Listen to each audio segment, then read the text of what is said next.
ആദ്യമേ നമുക്കൊരു പ്രാർത്ഥനയോടെ ആരംഭിക്കാം. അതും മാഷിൻ്റെ ഒരു ശിഷ്യ എഴുതി തന്നെത്താൻ ആലപിച്ച ഒരു കവിതയാണ്. അതോടുകൂടി തുടങ്ങാമെന്നാണ് ഞാൻ ആ കുട്ടിയെ വിളിച്ചു ചോദിച്ചു. അപ്പൊ ആ കുട്ടി വളരെ സന്തോഷത്തോടെ പറഞ്ഞു, ഇതിപ്പോഴും ഓർത്തിരിക്കുന്നുണ്ടല്ലോ, മാഷിന്റെ നവതിക്ക് മാഷിനെ പറ്റി എഴുതിയൊരു കവിതയാണ്. അതോടുകൂടി നമുക്ക് ഈ യോഗം ആരംഭിക്കാം.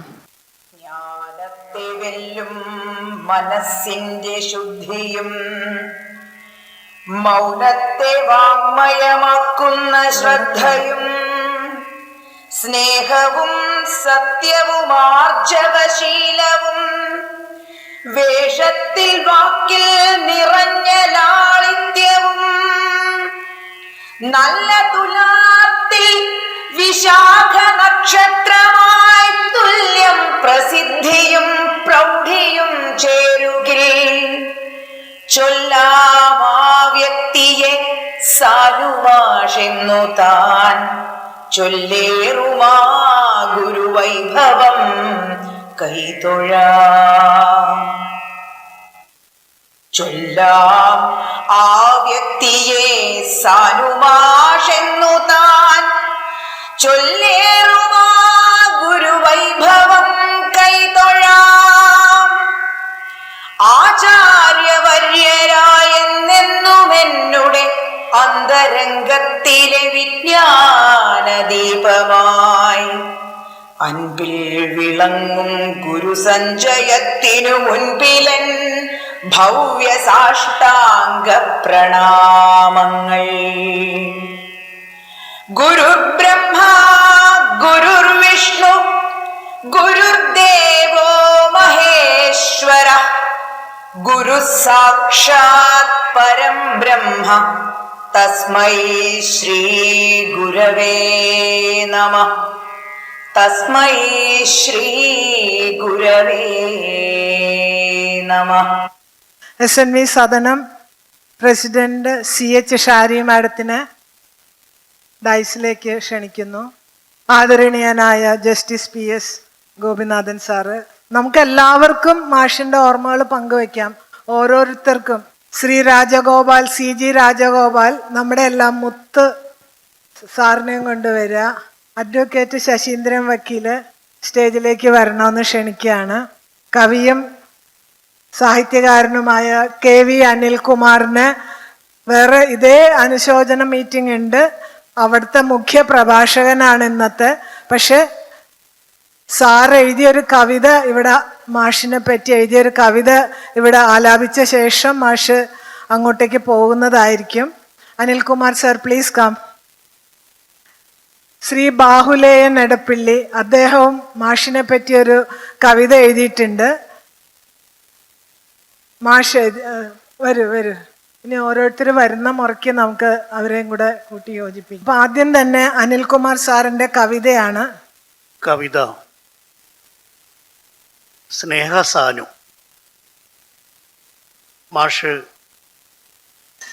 ഈ ഭൂമിയിൽ നിറഞ്ഞ സന്തോഷത്തോടെ ഇരിക്കുന്ന മാഷിൻ്റെ മുഖത്ത് നോക്കി ഈ കവിത ആലപിക്കാൻ കഴിഞ്ഞതിൻ്റെ സായുജ്യം ഓർമ്മിച്ചുകൊണ്ട് നമ്മുടെ എല്ലാവരുടെയും മനസ്സിലേക്ക് സാനുമാഷിന് 1ാം ചരമ വാർഷികത്തിൽ ഒരു പുനർജന്മം. സ്നേഹസാനു. അന്യജീവനുതകി സ്വജീവിതം ധന്യമാക്കിയ അതുല്യനാം അധ്യാപകന് ഇന്നു പ്രണാമം. ആരെയും അലിവിയെന്ന കണ്ണാൽ കാണാൻ പഠിപ്പിച്ച കർമ്മഗതിക്കുടയോനിന്നഭിവാദ്യങ്ങൾ. അന്യജീവനുതകി സ്വജീവിതം ധന്യമാക്കിയ അതുല്യനാം അധ്യാപകനിന്നു പ്രണാമം.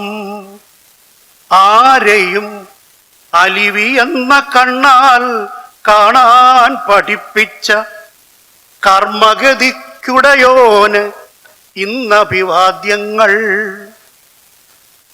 ജ്ഞാനത്തിൻ്റെ സൂര്യനായി ശോകത്തിൻ്റെ തോഴനായി മാനവസ്നേഹം നിറച്ച പേനയുമായി ജാതിഭേദത്താലും മതദ്വേഷത്താലും തടഞ്ഞിട്ട കോട്ട കൊത്തളങ്ങൾക്കൊക്കെ പടവാളായി ജ്ഞാനത്തിൻ്റെ സൂര്യനായി ശോകത്തിൻ്റെ തോഴനായി മാനവസ്നേഹം നിറച്ച പേനയുമായി ജാതിഭേദത്താലും മതദ്വേഷത്താലും തടഞ്ഞിട്ട കോട്ട കൊത്തളങ്ങൾക്കൊക്കെ പടവാളായി വിശ്വജാലകം തുറന്ന് ചിന്തകൾക്ക് ചേക്കേറുവാൻ എത്രയെത്ര പുസ്തകങ്ങൾ തുറന്നു തന്നു. വിശ്വജാലകം തുറന്ന് ചിന്തകൾക്ക് ചേക്കേറുവാൻ എത്രയെത്ര പുസ്തകങ്ങൾ തുറന്നു തന്നു. ഗുരുവിൻ്റെ അൻപു കണ്ടു അയ്യപ്പനിൽ സഹോദര്യം, ആശാനിലോ മൃത്യുഞ്ജയം കാവ്യജീവിതം. ഗുരുവിൻ്റെ അൻപു കണ്ടു അയ്യപ്പനിൽ സഹോദര്യം, ആശാനിലോ മൃത്യുഞ്ജയം കാവ്യജീവിതം.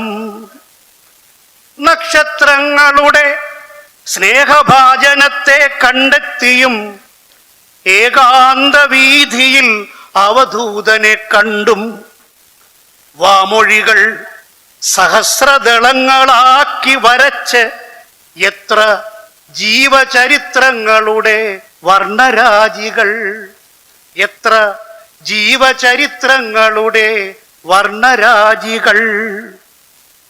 എത്ര എത്ര പ്രസംഗങ്ങൾ, ഉജ്ജ്വല പ്രഭാഷണങ്ങൾ, പുരോഗമന സാഹിത്യ സംഘബോധങ്ങൾ. എത്ര എത്ര പ്രസംഗങ്ങൾ, ഉജ്ജ്വല പ്രഭാഷണങ്ങൾ, പുരോഗമന സാഹിത്യ സംഘബോധങ്ങൾ. നിസ്വപക്ഷ പുരോഗതി സ്വപ്നം കണ്ട സാമാജികൻ, ഇടതുപക്ഷത്തെ കാത്ത വിപ്ലവാചാര്യൻ. നിസ്വപക്ഷ പുരോഗതി സ്വപ്നം കണ്ട സാമാജികൻ, ഇടതുപക്ഷത്തെ കാത്ത വിപ്ലവാചാര്യൻ. ഉന്നത മൂല്യങ്ങൾ കൊണ്ടും സമത്വ സൗന്ദര്യം കൊണ്ടും തിളങ്ങുന്ന നവലോകം സാക്ഷാത്കരിക്കാൻ രത്നശോഭ ചൂടി നിന്ന ദീപ്തമാകും ജീവിതത്തെ കാത്തിടട്ടെ കാലമെന്നും കെടാവിളക്കായി. ഉന്നത മൂല്യങ്ങൾ കൊണ്ടും സമത്വ സൗന്ദര്യം കൊണ്ടും തിളങ്ങുന്ന നവലോകം സാക്ഷാത്കരിക്കാൻ രത്നശോഭ ചൂടി നിന്ന ദീപ്തമാകും ജീവിതത്തെ കാത്തിടട്ടെ കാലമെന്നും കെടാവിളക്കായി. നമസ്കാരം. ആരാധ്യനായ ജസ്റ്റിസ് PS ഗോപിനാഥൻ സാർ അദ്ദേഹത്തിൻ്റെ സാനുമാഷുമായിട്ടുള്ള ഇടപഴകലും അനുഭവങ്ങളും നമ്മോടൊപ്പം പങ്കുവയ്ക്കുന്നതാണ്. ഷാരി സഹോദരി സഹോദരന്മാരെ, സാനുമാഷ് ലോകവാസം വെടിഞ്ഞിട്ടിപ്പോൾ 1 വർഷമായിരിക്കുന്നു.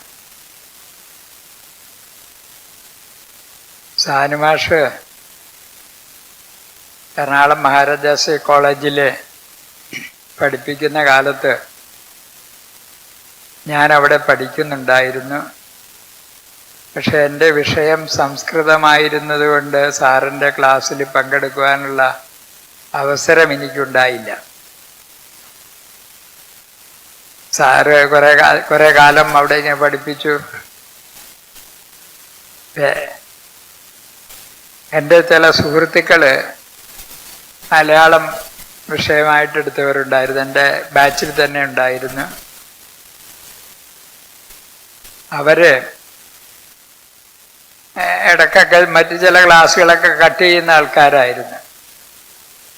എങ്കിലും സാനുമാഷിൻ്റെ ക്ലാസ് അവരൊരിക്കലും കട്ട് ചെയ്തിരുന്നില്ല. എന്ത് പ്രശ്നമാണെങ്കിലും ശരി സാനുമാഷിൻ്റെ ക്ലാസ്സിൽ അറ്റൻഡ് ചെയ്യുമായിരുന്നു.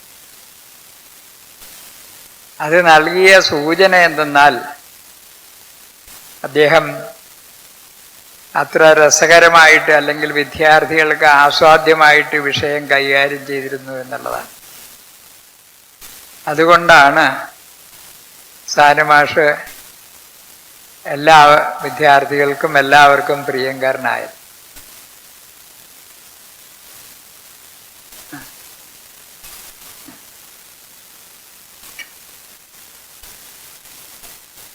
സാറ് അനേകം കുട്ടികളെ പഠിപ്പിച്ചിട്ടുണ്ട്, ഒരുപാട് ശിഷ്യന്മാരുണ്ട്.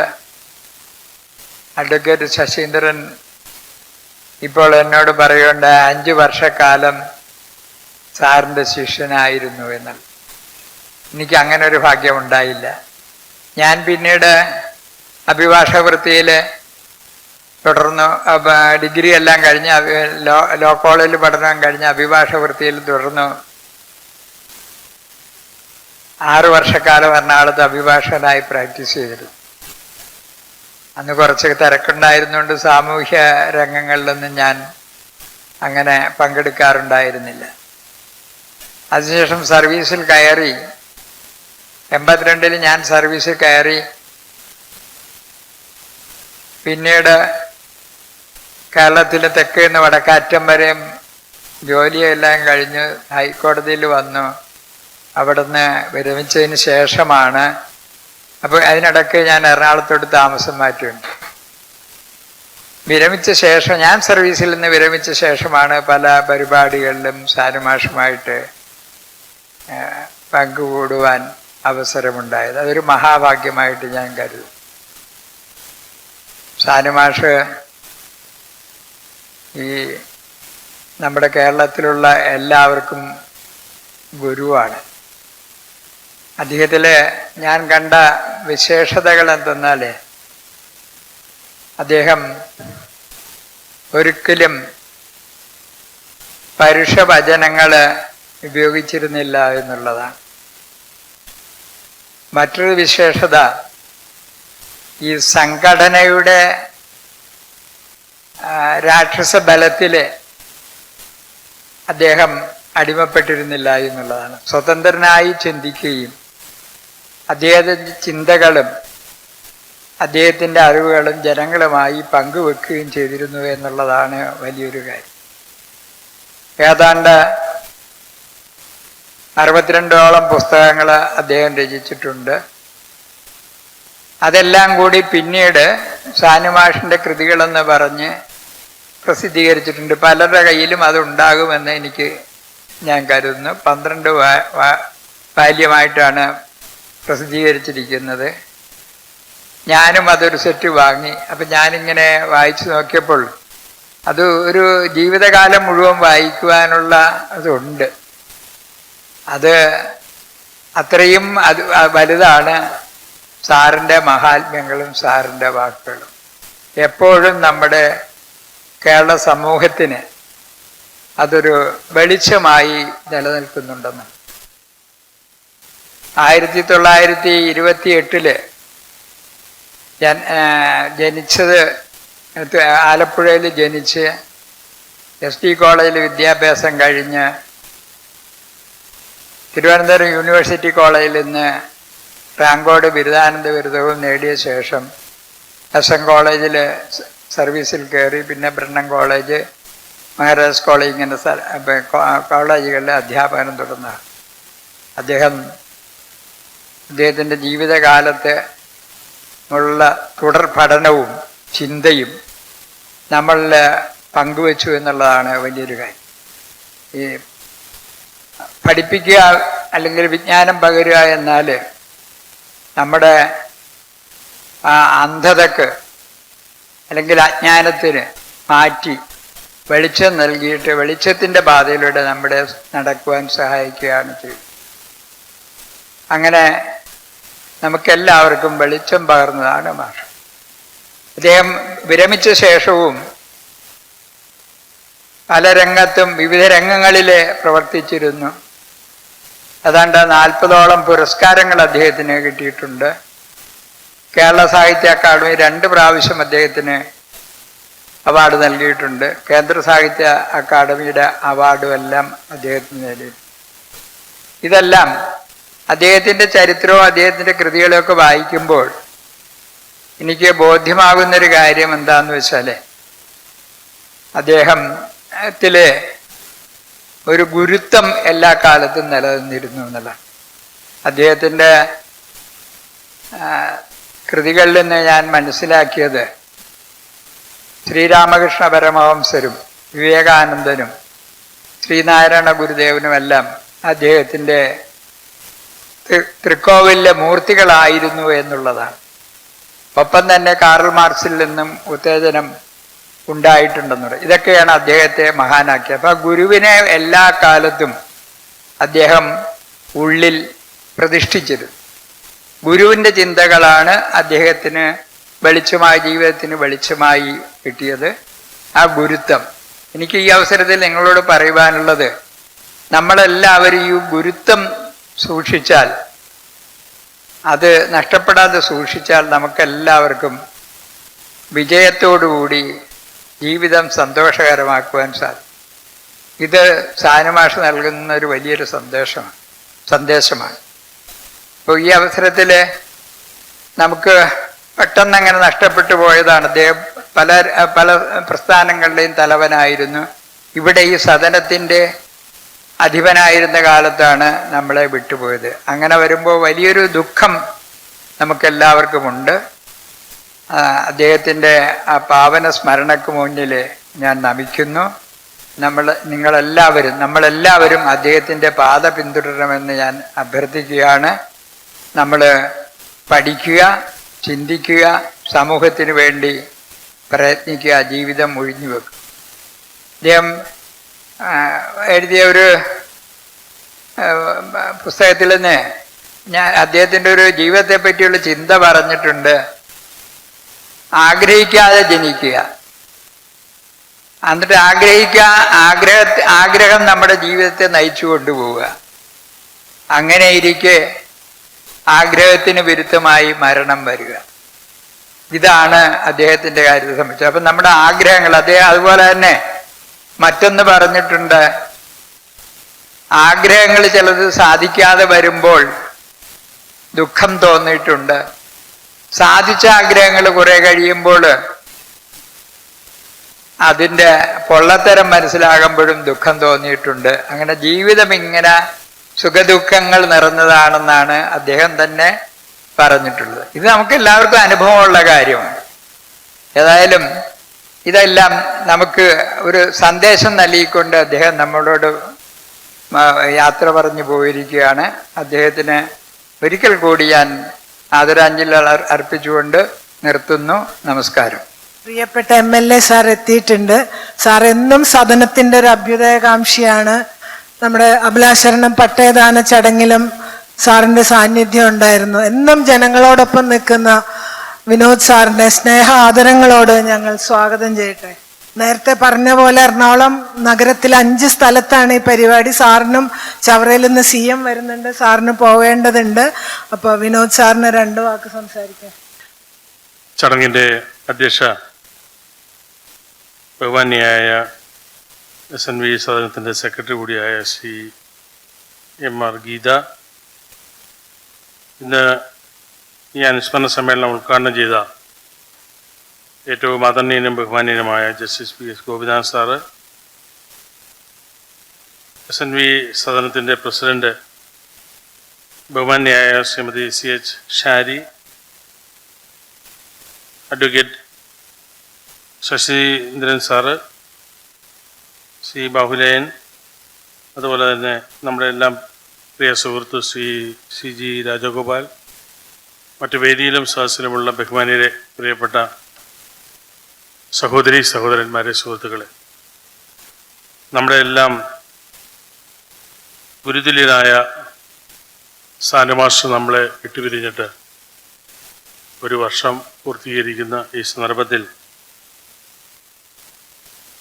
SNV സദസ്സിൻ്റെ നേതൃത്വത്തിൽ നടത്തുന്ന ഈ അനുസ്മരണ സമ്മേളനത്തിൽ പങ്കെടുക്കുന്ന എല്ലാവരെയും ഞാൻ ആദ്യമായി അഭിവാദ്യം ചെയ്യുക. നമുക്കറിയാം, ഈ SNV സദനം എന്ന് പറഞ്ഞാൽ മാഷിൻ്റെ ഒരു വീട് തന്നെയാണ്. അവിടുത്തെ എല്ലാ പ്രവർത്തനങ്ങളിലും ഒരു പിതാവിനെ പോലെ അതിൻ്റെ എല്ലാ പ്രവർത്തനങ്ങളിലും ഇടപെട്ട് പ്രവർത്തിക്കുന്ന കാഴ്ച ചുരുങ്ങിയ നാളുകളിൽ എനിക്ക് നേരിട്ട് ബോധ്യപ്പെട്ടിട്ടുണ്ട്. സാനുമാഷയെ സംബന്ധിച്ചിടത്തോളം സാനുമാഷ് നമ്മുടെ നഗരത്തിൻ്റെ ഒരു സ്വകാര്യ അഹങ്കാരമായിരുന്നു. ഏത് പൊതുപരിപാടിയിലും എത്രയേറെ ശാരീരിക അസ്വസ്ഥത ഉണ്ടെങ്കിലും അതെല്ലാം വകവയ്ക്കാതെ അവിടെ വന്ന് ആ വിഷയത്തെ ആസ്പദമാക്കി സംസാരിക്കുന്ന കാഴ്ച പലപ്പോഴും നമുക്കെല്ലാം വലിയ അത്ഭുതമുണ്ടാക്കിയിട്ടുണ്ട്. ഇത്രയും പ്രായമായി അദ്ദേഹം ഉണ്ടായിരുന്നുവെങ്കിലും അദ്ദേഹത്തിൻ്റെ ഓർമ്മശക്തി, ഓരോ കാര്യങ്ങളും ഓർത്തെടുത്ത് കാര്യങ്ങൾ സംസാരിക്കുന്ന കാര്യത്തിൽ മാഷിനെ പോലെ ഇത്രയേറെ ഒരു വ്യക്തിത്വം വേറെ ഉണ്ടോ എന്ന് ചോദിച്ചാൽ എനിക്ക് കാണാൻ കഴിഞ്ഞിട്ടില്ല. ഒരു സാംസ്കാരിക പ്രവർത്തകൻ എന്നുള്ള നിലയിനേക്കാൾ ഉപരി അധ്യാപകൻ എന്നുള്ള നിലയിൽ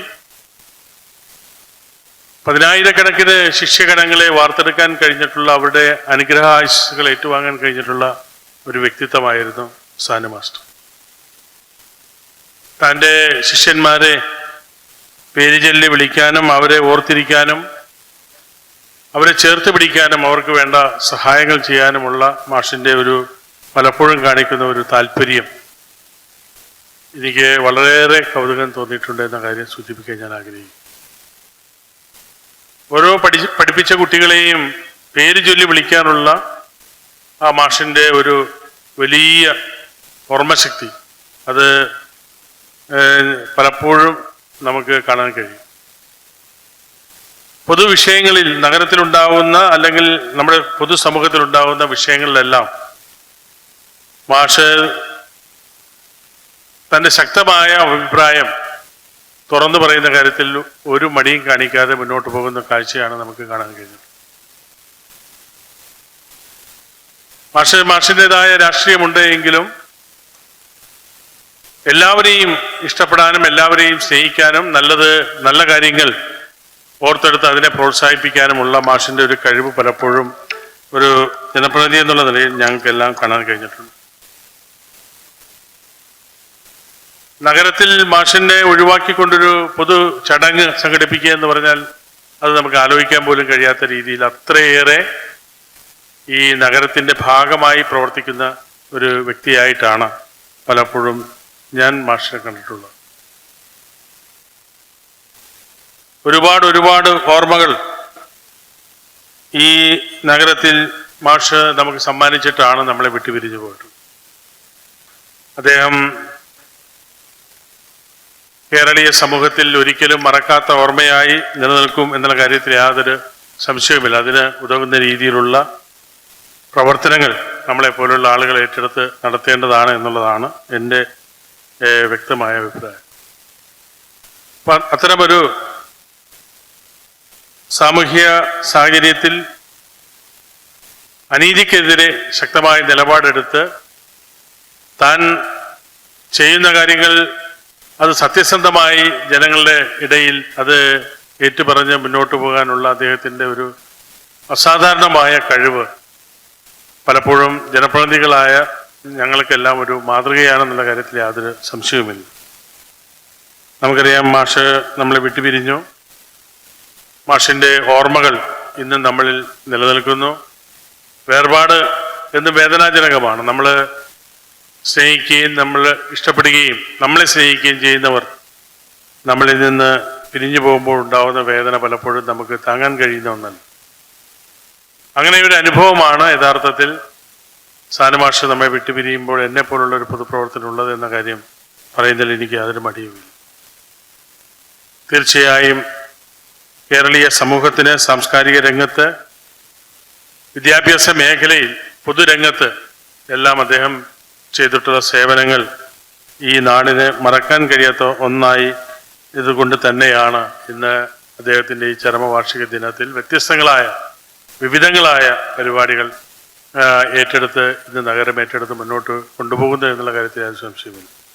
ആ പ്രിയപ്പെട്ട സാനുമാഷിൻ്റെ നല്ല ഓർമ്മകൾക്ക് മുമ്പിൽ ആ പ്രിയപ്പെട്ട മാഷിന് അദ്ദേഹത്തിൻ്റെ കുടുംബത്തിൻ്റെ ദുഃഖത്തിൽ പങ്കുചേരാൻ ഈ അവസരം വിനിയോഗിച്ചുകൊണ്ട് പ്രിയപ്പെട്ട സാനുമാഷക്കെല്ലാം ആത്മശാന്തിയും ലഭിക്കട്ടെ എന്ന് ജഗദീശ്വരനോട് പ്രാർത്ഥിച്ചുകൊണ്ട് എൻ്റെ വാക്കുകൾ ചുരുക്കുന്നു. നമസ്കാരം.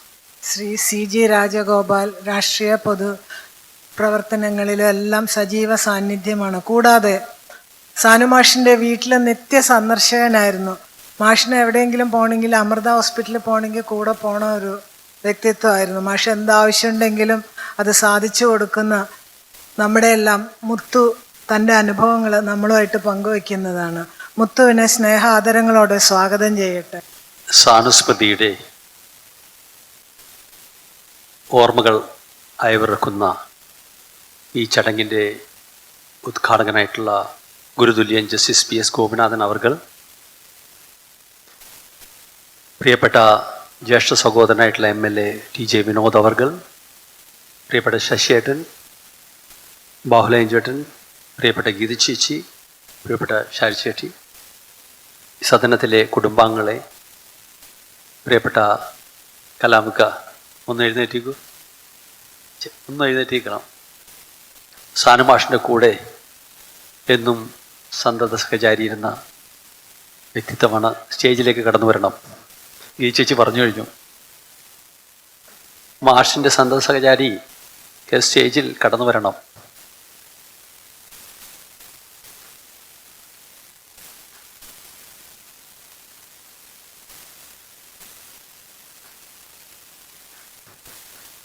സ്നേഹത്തിൻ്റെ, സൗഹാർദ്ദത്തിൻ്റെ, കരുണയുടെ സാഹിത്യ പുഷ്പങ്ങൾ കേരളീയ സമൂഹത്തിൽ വാരി വിതറി നമ്മുടെ പ്രിയപ്പെട്ട സാനുമാഷ് കടന്നുപോയിട്ട് ഈ കഴിഞ്ഞ ശനിയാഴ്ച 54 ആഴ്ചകൾ കഴിഞ്ഞു.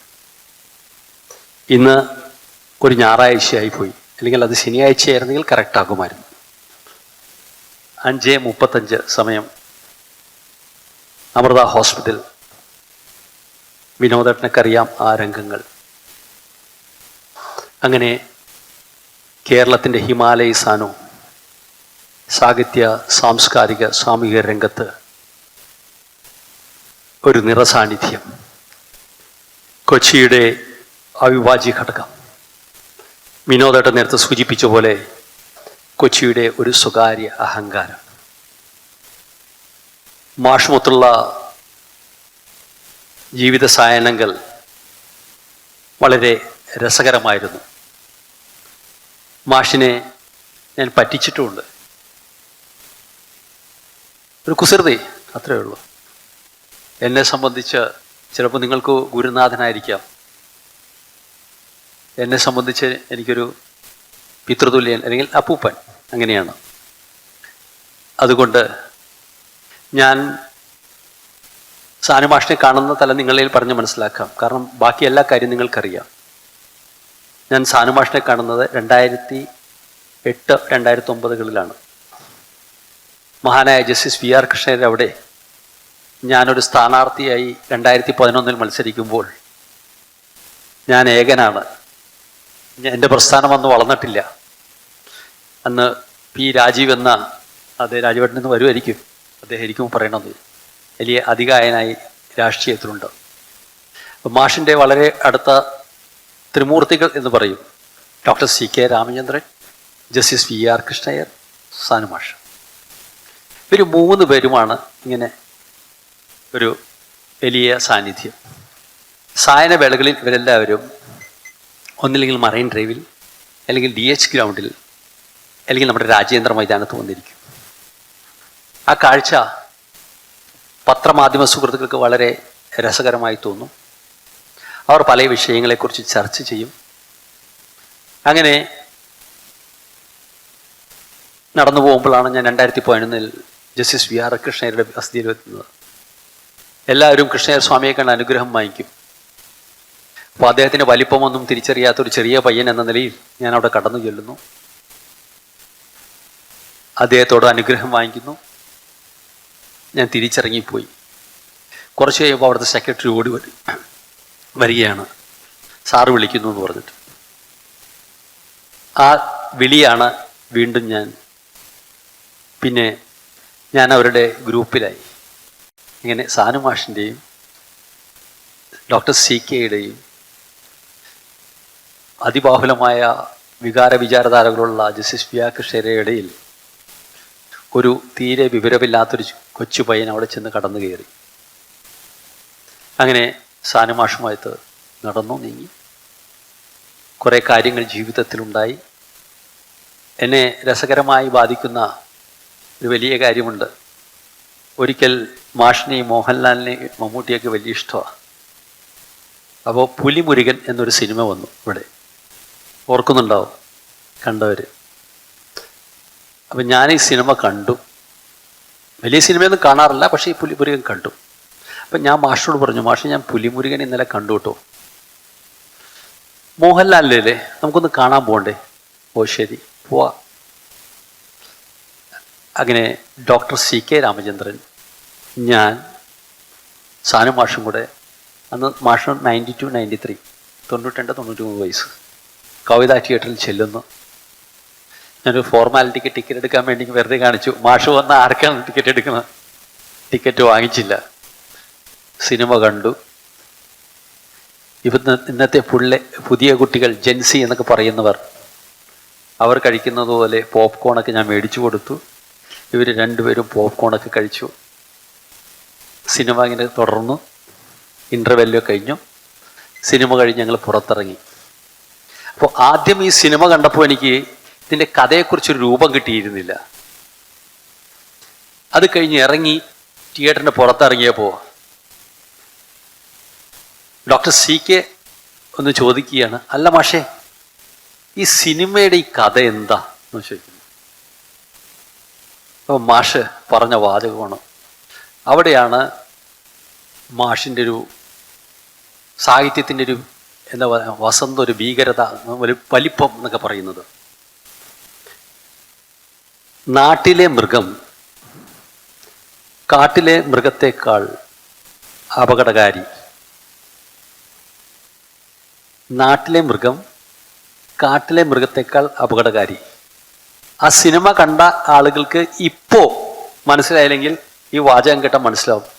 ആ 2 വാചകം കൊണ്ട് എനിക്ക് ആ സിനിമ കൃത്യമായിട്ട് മനസ്സിലായി. അത്രയും ആദ്യം കണ്ടു, രണ്ടാമത്തെ കണ്ടു, എന്നിട്ടും എനിക്കത് മനസ്സിലായിട്ടില്ല. പക്ഷെ മാഷിൻ്റെ ഈ 2 വാചകം കൊണ്ട്, അതാണ് ഞാൻ പറഞ്ഞത്. മാഷിൻ്റെ പലരും അധ്യാപകരുടെ ക്ലാസ് കട്ട് ചെയ്യുമ്പോൾ മാഷിൻ്റെ ക്ലാസ് കട്ട് ചെയ്യില്ല എന്ന് പറയുന്ന കാരണം അതാണ്. അങ്ങനെ ഒന്ന്. മറ്റൊന്ന്, ഒരു ദിവസം വൈകിട്ട് ഞങ്ങൾ ബോൾഗാട്ടിയിൽ പോയി. അന്ന് ജഗ്ഗുസ്വാമിയും കൂടെയുണ്ട്. വൈകിട്ട് ചിലപ്പോൾ ഒന്ന് പോകും. അവിടെ പോയിരുന്ന് 7:30, 8:30, 9:30. രഞ്ജിത്തേൻ്റെ വിളി. അവസാനം ഞങ്ങൾ എത്തിയത് ഒരു 11 മണിക്ക് ശേഷമാണ്. ഇങ്ങനെ ഒരു അനുഭവം. അതിനുശേഷം മാഷിങ്ങനെ എന്നെ ഞെട്ടിപ്പിച്ചു കളഞ്ഞത്, INS വിക്രാന്ത് ഇവിടെ വന്നു. അതിൻ്റെ വലിപ്പം നമുക്കറിയാം. അതിൻ്റെ കേബിൾ ഇട്ട് കഴിഞ്ഞാൽ ഇവിടെ നിന്ന് UP വരെയും പോവും ആ കേബിള്. അത് എത്ര വലിപ്പം അല്ല വിനോദേട്ടാ, മഹാഭീകരതയുള്ള സാധനം. ഇന്ത്യയുടെ ഏറ്റവും വലിയ യുദ്ധക്കപ്പൽ. അത് കാണാൻ മാഷും ഞാനും സുരേഷ് ഗോപിയൊക്കെ കൂടെ പോയി. മാഷ് അതിൻ്റെ ഏകദേശം 2 കിലോമീറ്റർ എന്തോ റൺവേ വരുന്നുണ്ടത്. മാഷ് അതിൻ്റെ മുകളിലൂടെ കുറേ നേരം നടന്നു. മാഷിനെ അവർ കാണിച്ചു. മാഷ് ഭയങ്കര സന്തോഷമായി. അത് വേറെ അനുഭവം. അതിനുശേഷം കഴിഞ്ഞ വർഷം ഒന്ന് തോന്നുന്നു ലുലുവിൻ്റെ വാർഷികം. അപ്പോൾ അവർക്കൊരാഗ്രഹം സാനു മാഷ് വരണമെന്ന്. അവിടെ നോക്കിയപ്പോൾ പുതിയ ചെറുപ്പക്കാരെല്ലാം ഉള്ളത്. അപ്പോൾ സലാം അല്ലേ, ഓർക്കുന്നുണ്ടല്ലേ? അപ്പോൾ ആളുകൾ വിചാരിച്ചു മാഷ് ഇങ്ങനെ വരുന്നു, മാഷ് അവിടുത്തെ സൂപ്പർ മാർക്കറ്റൊക്കെ മാഷിനെ കൊണ്ടുപോയി കാണിക്കുന്നു, മാഷ് ഇതെല്ലാം കാണുന്നു. അപ്പോൾ ചില ആളുകൾ വിചാരിക്കും മാഷിന് ഇതൊന്നും അറിയില്ല എന്ന്. അത് കഴിഞ്ഞ് മാഷിൻ്റെ കയ്യിൽ മൈക്ക് അങ്ങ് കൊടുത്തപ്പോഴാണ് മാഷ് അവിടുത്തെ എല്ലാവരെയും അമ്പരപ്പിച്ച് കളഞ്ഞു എന്ന് പറയും. സുനിത വില്യംസിൻ്റെ സ്പേസിൽ പോയ സുനിത വില്യംസിൻ്റെ കാര്യം തൊട്ട് ലോകത്ത് എന്തൊക്കെ നടക്കുന്നു എന്ന് പുതിയ ടെക്നോളജിയുടെ അടുത്ത് വരെ മാഷ് സംസാരിച്ചപ്പോൾ അവിടെ നിന്ന് ചെറുപ്പക്കാരുടെ മുഖത്ത് ഞാൻ നോക്കി. അവരാദ്യം കണ്ട ഭാവമല്ല സാനു മാഷിൻ്റെ രണ്ടാമത്തെ മാഷിൻ്റെ പ്രഭാഷണം കഴിഞ്ഞപ്പോൾ കണ്ടത്. അപ്പോൾ മാഷ് ഇങ്ങനെ വളരെ വ്യത്യസ്തമായി കാര്യങ്ങൾ ചെയ്യുന്നു. പിന്നെ ഇന്ന് രാവിലെ മാഷിൻ്റെ വീട്ടിൽ കുടുംബാംഗങ്ങളൊത്ത് ഒരു ചെറിയ ഫോട്ടോയിൽ ഒരു പുഷ്പാർച്ചന നടത്താനുള്ളൊരു ഭാഗ്യം എനിക്കുണ്ടായെന്നുള്ളത് അദ്ദേഹത്തിൻ്റെ ഒരു ബ്ലെസ്സിങ്സ് കൊണ്ടാണ്. എന്നെ അതിലും അതിശയിപ്പിച്ചത്, ഇന്ന് ഞാനൊരു പ്രത്യേക സാഹചര്യത്തിലാണ് ഞാനിവിടെ എത്തിയത്. അപ്പോൾ ഞാൻ വരുമ്പോൾ ഗീത ചേച്ചിയെ വിളിച്ചു. ഗീത ചേച്ചി, ഞാൻ ഉച്ചയ്ക്കൊന്നും കഴിച്ചിട്ടില്ല, രാവിലെയും അത്ര ശരിയായിട്ടില്ല, ഭക്ഷണം തയ്യാറാക്കണം കേട്ടോ എന്ന് പറഞ്ഞു. എനിക്ക് കുറച്ച് വേണം. പക്ഷെ ഇന്നാണ് യഥാർത്ഥ ഗുട്ടൻസ് പിടിയിട്ട് ഗോപിച്ചേട്ടാ. മാഷിന് ഇവിടുത്തെ ഭക്ഷണം ഭയങ്കര ഇഷ്ടമായിരുന്നു. എനിക്ക് അതിൻ്റെ എത്ര രഹസ്യം ഇടയ്ക്ക് ഗീത ചേച്ചി കൊടുക്കുമായിരുന്നു. ഇന്ന് ഞാനിവിടെ വന്ന് കഴിച്ചപ്പോൾ വിനോദേട്ടാ മിസ് ചെയ്യരുത് കേട്ടോ, കഴിക്കണം. ഞാനിന്ന് കുടിക്കാത്ത പായസവും കുടിച്ചു, ഇവിടുത്തെ അവിയലും, മാഷിന് ഏറ്റവും ഇഷ്ടപ്പെട്ട പുളിയിഞ്ചി. അതാണ് മാഷ്, എനിക്ക് തോന്നുന്നു ഇവിടുത്തെ പുളിയിഞ്ചി കണ്ടുകൊണ്ടാണ് മാഷ് ഇടയ്ക്ക് പുളിയിഞ്ചിയുടെ കാര്യം പറയുന്നതെന്ന്. അതുപോലെ TDM hall, Chavara culture centre, ഇതൊക്കെ അദ്ദേഹത്തിൻ്റെ ആയിരുന്നു. സദനത്തെ സംബന്ധിച്ച് ഈ സദനം അദ്ദേഹത്തിൻ്റെ ഒരു വികാരവും വിചാരവുമായിരുന്നു. സദനത്തിൻ്റെ കാര്യത്തിലും ചാവറയുടെ കാര്യത്തിലും, പ്രത്യേകിച്ച് TDM ഹാൾ ഉൾപ്പെടെ കൊച്ചിയുടെ കാര്യത്തിൽ മാഷിന് എന്നും ഒരു വലിയൊരു വാത്സല്യം ഉണ്ടായിരുന്നു. അദ്ദേഹത്തെ സംബന്ധിച്ച് ആരും അന്യരല്ല, എല്ലാവരും ഒന്നാണ്. ഞാൻ എന്നെ ചുരുക്കുകയാണ്. ലാസ്റ്റ് എനിക്ക് ഓർമ്മ, ഈ വരുന്ന തിരുവോണത്തിന് തൊട്ട് മുന്നേയുള്ള തിരുവോണത്തിന് ഒന്നാണ്. ഒരു തിരുവോണത്തിന് ഉച്ചയ്ക്ക് എനിക്കൊരു ഫോൺ കോൾ വരികയാണ് മാഷിൻ്റെ. അതിനുശേഷം ആ ഓണത്തിന് പിന്നെ മാഷില്ല, കഴിഞ്ഞ ഓണത്തിനില്ല. എന്നെ വിളിച്ചിട്ട് പറഞ്ഞു, ഉച്ചയായപ്പോൾ വിളിച്ചു പറഞ്ഞു, 3:30 എവിടെയാ? ഞാൻ പറഞ്ഞു വീട്ടിലാ മാഷേ, എനിക്കൊന്ന് കൊച്ചിയുടെ ആകാശം കാണാൻ പോകണം, പോയാലോ എന്ന് പറഞ്ഞു. എൻ്റെ കയ്യിൽ സ്കൂട്ടറാണുള്ളത്. ഞാൻ എൻ്റെ ഒരു പ്രിയപ്പെട്ട സുഹൃത്തിനെ വിളിച്ചു. അദ്ദേഹം വണ്ടി അയച്ചു തന്നു. ഞാനും മാഷും കൂടെ ഹൈക്കോർട്ടിൽ അവിടെ ചെന്നു. അതിനുശേഷം അദ്ദേഹം ലാസ്റ്റ് DH ഗ്രൗണ്ടിൽ വന്ന്, അവിടെ പഴയ എനിക്ക് തോന്നുന്നു ജസ്റ്റിസ് PR കൃഷ്ണയറപ്പുള്ള വന്ന് എന്നോടൊപ്പം ആ ഗ്രൗണ്ടിൽ 1-2 വട്ടം നടന്നു. അതിനുശേഷമുള്ള ഓണത്തിന് സാനുമാഷിൻ്റെ ആത്മീയ സാന്നിധ്യമേ നമുക്കുള്ളൂ. അദ്ദേഹത്തിൻ്റെ ശരീര സാന്നിധ്യം നമ്മൾക്ക് അനുഭവിക്കാൻ സാധിച്ചില്ല. ഒരുപക്ഷെ കാലം കരുതി വച്ചിരിക്കുന്ന ഒരു സമയമായിരിക്കും, അതുകൊണ്ടാണ് മാഷ് കടന്നുപോയത്. മാഷിൻ്റെ ഓർമ്മകൾ, മാഷിൻ്റെ ഓരോ ചലനങ്ങളും, പിന്നെ അമ്മയെക്കുറിച്ച് പറയാതിരിക്കാൻ വയ്യ, രത്നമ്മ. ഞാൻ പറയാറുണ്ട്, എല്ലാവരും മാഷിനെ സ്നേഹിക്കും, പക്ഷേ രത്നമ്മ ചേച്ചി ആരും ഓർത്തിട്ടില്ല. പക്ഷെ ആ രത്നമ്മ ചേച്ചി ഇല്ലെങ്കിൽ മാഷില്ല. അത് ഞാൻ എപ്പോഴും പറയാറുണ്ട്. അപ്പം ഞാൻ ആദ്യം അവിടെ ചെല്ലുമ്പോൾ അന്വേഷിക്കാതെ അമ്മയെക്കുറിച്ചാണ്, അതിനുശേഷമാണ് മാഷിനെക്കുറിച്ച്. അങ്ങനെ ഒരുപാട് ഓർമ്മകൾ. ഇവിടുത്തെ രാഷ്ട്രീയ വ്യത്യാസങ്ങൾ മറന്നുകൊണ്ട് എന്നെയും വിനോദേട്ടനെയും P. രാജീവിനെയും ഉൾപ്പെടെയുള്ള എല്ലാ ആളുകളെയും അദ്ദേഹം ഒരേപോലെ സ്നേഹിച്ചു എന്നുള്ളതാണ് അദ്ദേഹത്തിൻ്റെ ഏറ്റവും വലിയ മഹത്തരമായിട്ടുള്ള കാര്യം. ഗുരുദേവൻ്റെ ദർശനങ്ങളെയും യേശുദേവൻ്റെയും കൃഷ്ണൻ്റെയും എല്ലാ ദർശനങ്ങളെയും ഒരുപോലെ സമന്വയിപ്പിച്ചുകൊണ്ട് സമൂഹത്തിൽ ഒരു സ്നേഹത്തിൻ്റെ, സൗഹാർദ്ദത്തിൻ്റെ ഒരു കുളിർക്കാറ്റായി നിന്ന സാനുമാഷിൻ്റെ ആ ശീതളഛായ, ആ തണൽ വൃക്ഷം, ആ മഹാവൃക്ഷം എന്നും നമ്മുടെ ഇടയിൽ ഉണ്ടാകും, അത് ഉണ്ടായിരിക്കുക തന്നെ ചെയ്യും എന്ന് പറഞ്ഞുകൊണ്ട് അദ്ദേഹത്തിൻ്റെ ഓർമ്മകൾക്ക് മുന്നിൽ എൻ്റെ ആദരാഞ്ജലികൾ അർപ്പിച്ചുകൊണ്ട് ഞാൻ നിർത്തുന്നു. മിസ്റ്റർ കലാം, നിങ്ങൾക്കെല്ലാവരും സുപരിചിതനാണ്.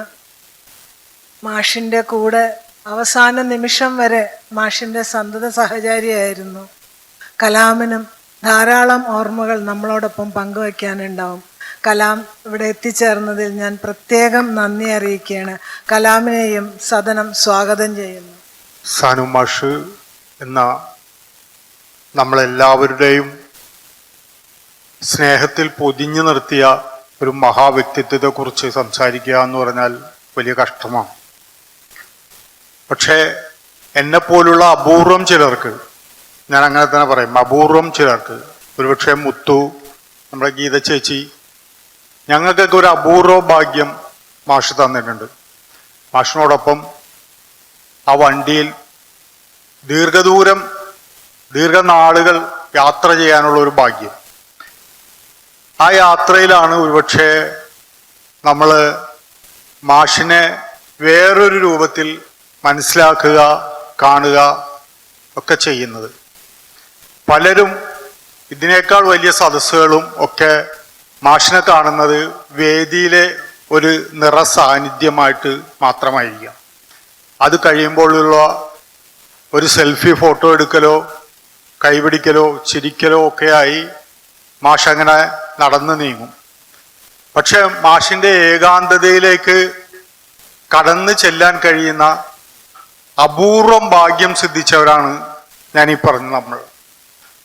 അതുകൊണ്ട് തന്നെ ഞങ്ങൾക്ക് ഒരുപാട് ഓർമ്മകൾ ഉണ്ട്.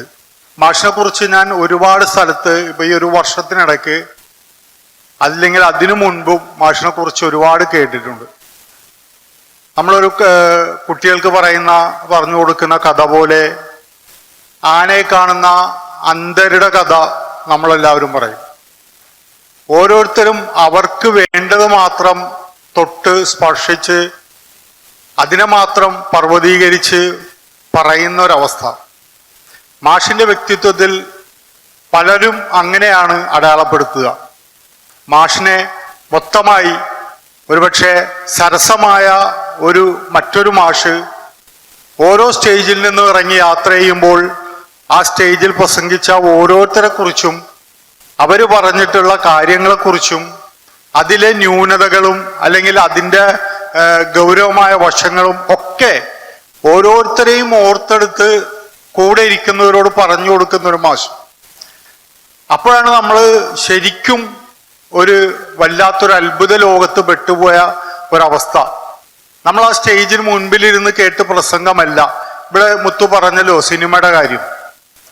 ഞങ്ങൾ വേറെയും സിനിമക്കൊക്കെ പോയിട്ടുണ്ട്. ഇപ്പൊ ലൂസിഫർ കാണാൻ ഇവിടെ ഭയങ്കര വിവാദം കത്തി നിൽക്കുമ്പോൾ എന്നോട് പറഞ്ഞു, അങ്ങനെ ഞങ്ങൾ ഒരിക്കൽ ലൂസിഫർ കാണാൻ പോയി. ഇറങ്ങിയപ്പോൾ മാഷിന് ഒട്ടും ഇഷ്ടപ്പെട്ടില്ല ആ സിനിമ. പക്ഷെ മാഷ് ആ സിനിമ കാണണം എന്നുള്ളത് ആ സമയത്ത് ഒരു രാഷ്ട്രീയ അന്തരീക്ഷം മാഷിനോട് ആവശ്യപ്പെടുകയായിരുന്നു.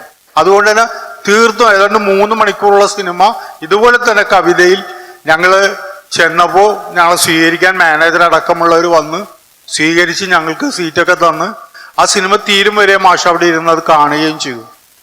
അപ്പോൾ മാഷ് ചില ഉത്തരവാദിത്തങ്ങൾ നമ്മളെ പഠിപ്പിക്കുകയാണ് അതിലൂടെ ചെയ്യുന്നത്. ഈ പലപ്പോഴും മാഷ് യാത്രകളിലൊക്കെ ഓരോ കാര്യങ്ങൾ ഓർത്തെടുത്ത് ഇങ്ങനെ പറയും, പഴയ കാലത്ത് ഉണ്ടായിരുന്ന കാര്യങ്ങൾ. അപ്പൊ ചിലപ്പോൾ ഞാൻ ആലോചിക്കും, മാഷ് ഇപ്പോ എന്തിനാ ആവശ്യം പറഞ്ഞ്. മാഷ് ഒരിക്കലും അനാവശ്യമായ ഒരു വാക്ക് ഉപയോഗിക്കില്ല. അനാവശ്യ വാക്കെന്ന് പറഞ്ഞാൽ വേറെ അർത്ഥത്തിലല്ല, നമ്മൾ പറയേണ്ട സമയത്ത് നമ്മളൊക്കെ സംസാരിക്കുമ്പോൾ ഒരുപാട് വാചകങ്ങളൊക്കെ ആവശ്യമില്ലാതെ പറയും. ഈ ആവശ്യമില്ലാത്ത ഒരു വാചകവും ഒരു വാക്കും ഒരാളെ കുറിച്ചും മാഷ് പറയില്ല.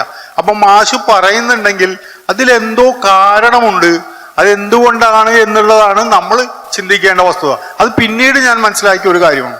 അപ്പൊ ആ കാര്യത്തെക്കുറിച്ച് നമ്മൾ മനസ്സിലാക്കി എടുത്ത് എന്താണ് ആ വിഷയത്തിൽ മാഷ് പറഞ്ഞത്. ചിലപ്പോൾ 2-3 ദിവസം കഴിഞ്ഞിട്ടായിരിക്കും മാഷിനോട് നമ്മൾ ചോദിക്കുക, അല്ലെങ്കിൽ ഞാൻ ചോദിക്കുക, എന്താണ് മാഷ് അത് അന്നത്തെ ആ ഒരു വിഷയം. അപ്പൊ മാഷ് ഒന്നുകൂടെ അത് എക്സ്പ്ലെയിൻ ചെയ്തു തരും. ഇത്തരത്തിൽ മാഷ് ഒരുപാട് കാര്യങ്ങൾ സാനു മാഷിനെ മനസ്സിലാക്കാൻ കഴിഞ്ഞവരാണ് ഞങ്ങളുടെ ഈ കൂടെ ഒരുപാട് നിരന്തരം യാത്ര ചെയ്യുക എന്നുള്ളത്. ഒരുപക്ഷെ ഞാനെന്നൊരു വ്യക്തിയിലുണ്ടായ മാറ്റങ്ങൾ എന്നോട് പലരും പറഞ്ഞിട്ടുണ്ട്. നീ മാഷുമായി നടക്കാൻ തുടങ്ങിയപ്പോൾ അല്ലെങ്കിൽ സഞ്ചരിക്കാൻ തുടങ്ങിയപ്പോൾ നീ പഴയ കലാമല്ല, ഇപ്പൊ വേറൊരു രീതിയാണ് നിനക്ക്. നിന്റെ ചിന്തയിൽ മാറ്റം വന്നിട്ടുണ്ട്, പെരുമാറ്റത്തിൽ മാറ്റം വന്നിട്ടുണ്ട്, നിന്റെ സംസാരത്തിൽ മാറ്റം വന്നിട്ടുണ്ട്. അതൊക്കെ ശരിയുമാണ്. പിന്നെ കൃത്യമായി മാഷ് നമ്മളെ പഠിപ്പിക്കുകയോ അല്ലെങ്കിൽ ഇങ്ങനെ ആയിരിക്കണം ഇന്നതുപോലെ ആയിരിക്കണം എന്ന് പറഞ്ഞു തരികയോ ചെയ്യാതെ മാതൃകയായി മാഷ് മുമ്പിലുണ്ടായിരുന്നു. പലപ്പോഴും ചിന്തിച്ചിട്ടുണ്ട്. ഇപ്പോൾ മാഷ് മരിച്ചൊരു വർഷം, ഒരുപക്ഷെ എന്നോട് എപ്പോഴും ഭാര്യ പറയുന്ന ഒരു കാര്യമുണ്ട്. പലപ്പോഴും എന്തെങ്കിലും വിഷയങ്ങൾ ഉണ്ടാകുമ്പോൾ അവൾ ആദ്യം പറയാ മാഷ് ഉണ്ടായിരുന്നെങ്കിലല്ലേ എന്നാണ്. അതുപോലെ എന്തെങ്കിലും വിഷയം വരുമ്പോൾ ഞാനിങ്ങനെ മാഷിന്റെ കാര്യം ഇങ്ങനെ എന്നോട് പറയും, ഒരു ദിവസത്തിൽ ഒരു പ്രാവശ്യമെങ്കിലും സാനു മാഷിനെ പറയാതെ നിങ്ങൾ ഇരിക്കാറില്ല. അത്രത്തോളം നിങ്ങളെ സ്വാധീനിച്ചിട്ടുണ്ട് മാഷ്. മാഷിന്റെ ഓരോ വിഷയങ്ങൾ എന്തെങ്കിലും കാര്യം വരുമ്പോൾ അതിൽ മാഷിന്റെ ചിന്ത ഈ രീതിയിൽ ഇങ്ങനെ, അല്ലെങ്കിൽ ഞാൻ വെറുതെ ഇമാജിൻ ചെയ്തുകൊണ്ടിരിക്കും മാഷിന്റെ. ചിലപ്പോൾ എനിക്ക് തോന്നും ശ്രീനാരായണ ഗുരു ഗുരുദേവൻ ജീവിച്ചിരുന്ന കാലത്താണ് മാഷ് ജീവിച്ചിരുന്നതെങ്കിൽ എന്തായിരിക്കും മാഷിന്റെ ഒരു പൊസിഷൻ. തീർച്ചയായിട്ടും എനിക്കപ്പോൾ തോന്നിയത് ഗുരുവിന്റെ ശിഷ്യന്മാരിലെ ഏറ്റവും പ്രധാനപ്പെട്ട ശിഷ്യൻ മാഷായിരുന്നിരിക്കാം. ഒരുപക്ഷെ അതിലൂടെ ഈ ലോകം അറിയപ്പെടുന്ന മാഷിനെ അങ്ങനെ ആയിരുന്നിരിക്കാം എന്ന് എനിക്ക് തോന്നിയിട്ടുണ്ട്. കാരണം മാഷിന്റെ ജീവിതം മുഴുവനും നാരായണ ഗുരുവിന്റെ ചിന്തകളും പ്രവൃത്തികളും തന്റെ ജീവിതത്തിലൂടെ, ഒരിക്കലും നമ്മളോട് പറയില്ല ഗുരു ഇന്നത് ചെയ്തു നീ അങ്ങനെ ചെയ്യണമെന്നല്ല, പ്രവൃത്തിയിലൂടെ കാണിച്ചു തരുന്നു. കാരണം പല അദ്ദേഹത്തിന്റെ ചിന്തകളെ ആകെ സ്വാംശീകരിച്ചിട്ട് ഉള്ളിലേക്ക് എടുത്തിട്ടുള്ള ഒരു ജീവിതം നമുക്ക് കാണിച്ചു തന്നൊരു വ്യക്തിയായിട്ട് എനിക്ക് പലപ്പോഴും ഫീൽ ചെയ്തിട്ടുണ്ട്. മാഷിന്റെ പെരുമാറ്റത്തിൽ സംസാരത്തിലൊക്കെ ചിലപ്പോൾ അതുമായി ബന്ധപ്പെടുത്തിയായിരിക്കും യാത്രകളിൽ മാഷ് നമ്മളോട് ഇങ്ങനെ പറയുക. അപ്പോൾ ഒരുപാട് വ്യക്തിപരമായ അനുഭവങ്ങളുണ്ട്, ഞാൻ അതിലേക്കൊന്നും പോകുന്നില്ല. ഞങ്ങള് അവസാനം മാഷിന് ഒരു ദിവസം വൈകുന്നേരം ഞങ്ങള് കണ്ട് ഒരു യാത്രയൊക്കെ കഴിഞ്ഞ് തിരിച്ചു വന്നു. ഞാൻ വീട്ടിലേക്ക് പോകുന്നു. വീട്ടിൽ മഴ പെയ്തുകൊണ്ടിരിക്കുമ്പോൾ ഫോൺ വരുന്നു, മാഷിങ്ങനെ വീണു. ഞാൻ അപ്പം തന്നെ ആ ഭക്ഷണം അവിടെ വെച്ചിട്ടാണ് ചെന്നു മാഷുമായി ഹോസ്പിറ്റലിൽ പോയി. പിന്നീട് ഉണ്ടായത് നിങ്ങൾക്കറിയാം. പിന്നീട് ഞാനും മുത്തുമൊക്കെ സ്ഥിരം ഹോസ്പിറ്റലിൽ ഉണ്ടാകുക. മരിക്കുന്നതിന് 2-3 ദിവസം മുമ്പ് ഞങ്ങൾ രാപകലില്ലാതെ അവിടെ തന്നെ കിടക്കുകയും ഉറങ്ങുകയും മാഷിൻ്റെ അടുത്ത് തന്നെ ഉണ്ടാവുകയും ആ സമയം വരെ നമ്മൾ കൂടെ ഉണ്ടാവുകയൊക്കെ ചെയ്തു. ഇപ്പോഴും ഓർക്കുമ്പോൾ കണ്ണ് നിറയുകയാണ്. അതുകൊണ്ട് ഞാൻ അതിൻ്റെ വിശദാംശത്തിലേക്ക് കടക്കുന്നില്ല, എല്ലാവർക്കും അറിയാവുന്നതാണ്. മാഷ് ഒരു വലിയ നിറസാന്നിധ്യമായി നമ്മുടെ കൂടെ ഉണ്ട്. അത് നമുക്ക് ഏറ്റവും വലിയൊരു ബലമാണ്. എന്ത് പ്രതിസന്ധിയിലും നമുക്ക് ആ ചിന്ത, ആ മുഖം, ഇത്രയും ശാന്തവും സുന്ദരവുമായൊരു മുഖം മറ്റൊരാൾക്ക് ഉണ്ടാകുമോ എന്നുള്ളത് പോലും അത്ഭുതമാണ്. അത്രത്തോളം ഒരു തേജസ്സാർന്ന ആ ഒരു ചിന്തയും ആ മുഖവും ആ പുഞ്ചിരിയും ആ വാത്സല്യവും എന്നും നമ്മളെ നയിക്കട്ടെ. നമുക്ക് നമ്മുടെ ഉള്ളിൽ ഒരു ദീപം പോലെ തെളിഞ്ഞ് പ്രകാശിക്കട്ടെ. അതിന് നമുക്ക് കഴിയട്ടെ എന്ന് മാത്രം പറയുന്നു. ഒപ്പം ഞാൻ മാഷുള്ളപ്പോൾ തന്നെ മാഷിനെ കുറിച്ച് ഒരു കവിത എഴുതിയിട്ടുണ്ടായിരുന്നു. അത് മാഷിന് ഞാനിങ്ങനെ വായിച്ച് കേൾപ്പിച്ചു കൊടുത്തു. ഞാൻ ഒരിക്കലും ഇങ്ങനെ എഴുതി മാഷിന് വായിച്ച് കേൾപ്പിച്ചപ്പോൾ മാഷ് പറഞ്ഞു, മാഷ് ചിരിച്ചിട്ട് പറഞ്ഞ് നന്നായിട്ടുണ്ട്, നമുക്കത് കൊടുക്കാമെന്ന് പറഞ്ഞ് അത് പിന്നീട് സഹോദരനിൽ പ്രസിദ്ധീകരിച്ചു വരികയും ചെയ്തതാണ് ആ കവിത. അത് ഞാൻ ഒന്നിവിടെ വായിക്കാം. ഒരു ചെറിയ കവിതയാണ്. മാഷ് പിന്നീട് എന്നോട് ഒരുപാട് എഴുതണമെന്ന് പറഞ്ഞു. ഞാൻ എഴുതാനുള്ള ശ്രമങ്ങൾ നടത്തി. എന്നോട് പറഞ്ഞു കലാമിൻ്റെ ഒരു പുസ്തകം കാണണം എനിക്ക് എന്ന്. പക്ഷെ എനിക്ക് സമയമില്ലാത്തതിൻ്റെ പ്രശ്നമുണ്ട്. ഞാൻ പല കാര്യങ്ങളും മാഷുമായിട്ട് ഡിസ്കസ് ചെയ്തിട്ടുണ്ട്. അപ്പം അതിനുവേണ്ടി എന്നെ ഒരുപാട് സഹായിച്ചിട്ടുണ്ട്. എഴുതേണ്ട അതിൻ്റെ ഫോർമാറ്റ് എനിക്ക് പറഞ്ഞു തന്നിട്ടുണ്ട്. എനിക്ക് എഴുതേണ്ടത് എങ്ങനെയാണെന്നുള്ള പുസ്തകങ്ങൾ ഒരുപാട് എനിക്ക് തന്നിട്ടുണ്ട്. അതൊക്കെ ഇപ്പോഴും ഉണ്ട്. ഞാൻ അതിനുള്ള ഒരു ശ്രമമാണ്. പിന്നീട് മാഷിൻ്റെ നിർബന്ധം കൊണ്ടാണ് ഞാനിപ്പോൾ PG ചെയ്തുകൊണ്ടിരിക്കുന്നത്. നിങ്ങൾ പലർക്കും അറിയാം, മലയാളം PG. അത് മാഷ് നിർബന്ധിച്ചുകൊണ്ട് മാത്രമാണ് ഞാൻ ആ മലയാളം PG ചെയ്യാനുള്ള ഒരു ശ്രമം നടത്തിയത്. അതിൻ്റെ ഏതാണ്ട് ലാസ്റ്റ് സെമസ്റ്ററിലേക്കാണ് ഇപ്പോൾ പരീക്ഷ നടന്നുകൊണ്ടിരിക്കുകയാണ്. അതുകൂടി കഴിഞ്ഞാൽ ഈ പറഞ്ഞതുപോലെ എഴുതാനുള്ളൊരു ശ്രമമാണ് ഞാൻ നടത്തുന്നത്.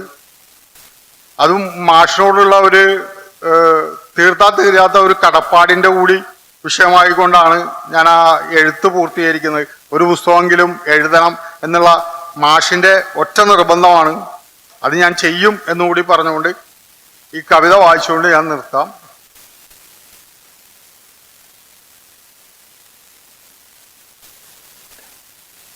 ഗുരുവന്ദനം എന്നാണ് ഞാൻ അന്ന് എഴുതിയ കവിത.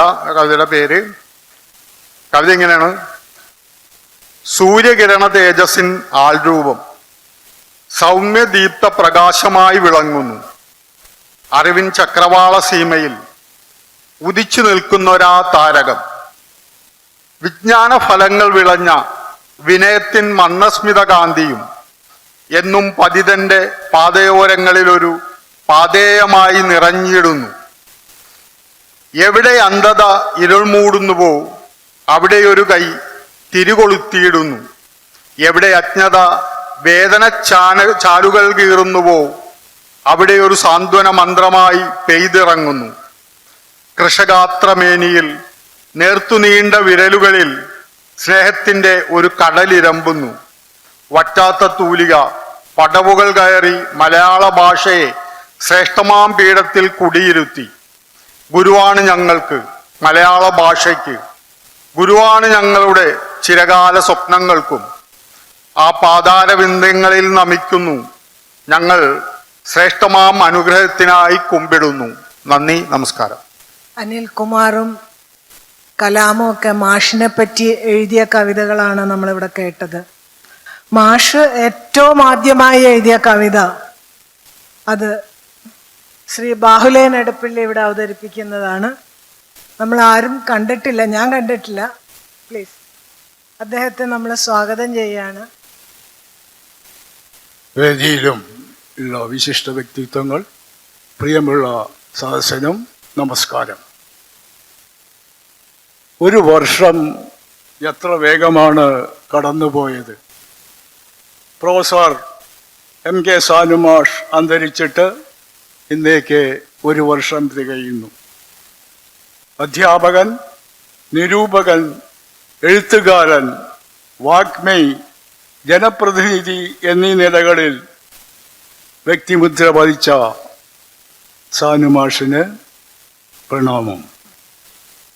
സാനുമാഷ് രചിച്ച ആദ്യ കവിത കൊച്ചി കോർപ്പറേഷന്റെ സുവർണ ജൂബിലിക്ക് പ്രണാമമായി സാനുമാഷ് രചിച്ച കൊച്ചി നിനക്കായി എന്ന കൊച്ചു കവിത ഇവിടെ ആലപിക്കട്ടെ. കൊച്ചി നിനക്കായി. ആദ്യമായി ഞാൻ കാണുമ്പോൾ ഗ്രാമതുല്യം എറണാകുളം. ഗ്രാമത്തിലെന്ന പോൽ അന്നു തമ്മിലന്യോന്യം കഴിഞ്ഞുപോയി. ആദ്യമായി ഞാൻ കാണുമ്പോൾ ഗ്രാമതുല്യം എറണാകുളം. ഗ്രാമത്തിലെന്ന പോൽ അന്നും തമ്മിലന്യോന്യം കഴിഞ്ഞുപോയി. കാണെ വളർന്ന എറണാകുളം വിസ്തൃതമാകയും ആശകൾ അതിരില്ലാതെ വിശാല കൊച്ചിയായി മാറി. കാണെ വളർന്ന എറണാകുളം വിസ്തൃതമാകയും ആശകൾ അതിരില്ലാതെ വിശാല കൊച്ചിയായി മാറി. വൃദ്ധനാം എന്റെ ചിത്തത്തിലൊതുങ്ങാത്ത സമസ്യയായി ഗോശ്രീ പാലങ്ങളല്ല മെട്രോ പോലും വിസ്മയാവഹം. വൃദ്ധനാം എന്റെ ചിത്തത്തിലൊതുങ്ങാത്ത സമസ്യയായി ഗോശ്രീ പാലങ്ങളെന്നല്ല മെട്രോ പോലും വിസ്മയാവഹം. നന്ദി, നമസ്കാരം. സദനം ട്രസ്റ്റ് അംഗമായ അഡ്വക്കേറ്റ് ശശീന്ദ്രൻ സാറാണ് മാഷിൻ്റെ ഓർമ്മകൾ പങ്കുവെക്കുന്നത്. മാഷിൻ്റെ ജീവചരിത്ര പുസ്തകം എഴുതിയ വ്യക്തി കൂടിയാണ് ശശീന്ദ്രൻ വക്കീൽ.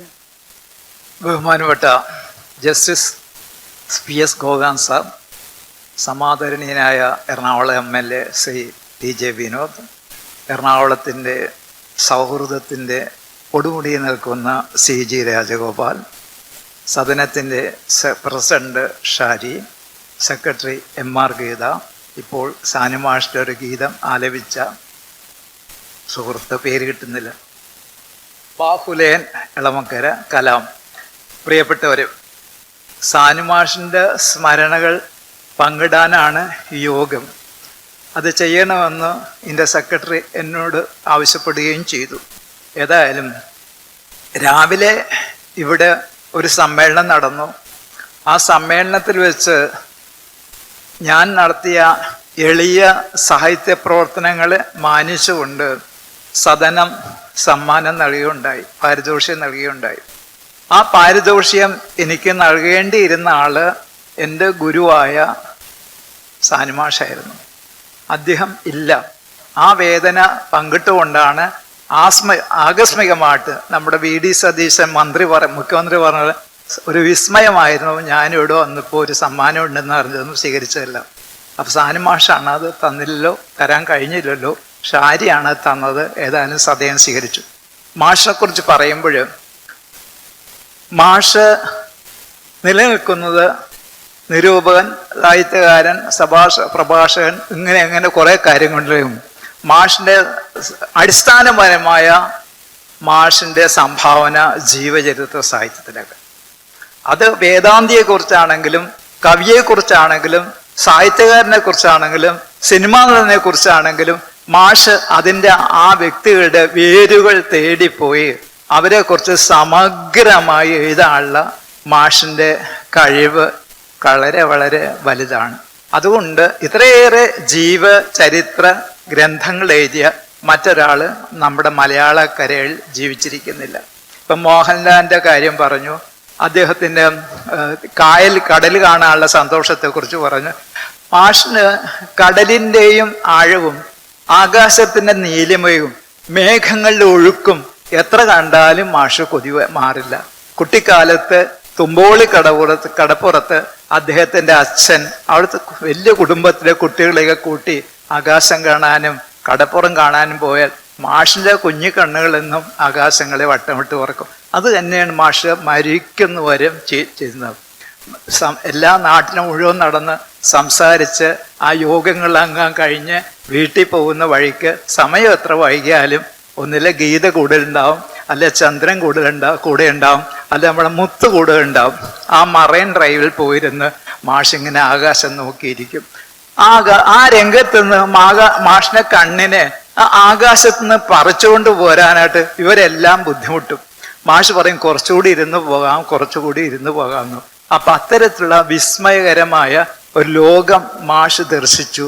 ഈ കടല് മോഹൻലാലിന്റെ കണ്ണുകളിലും കണ്ടു.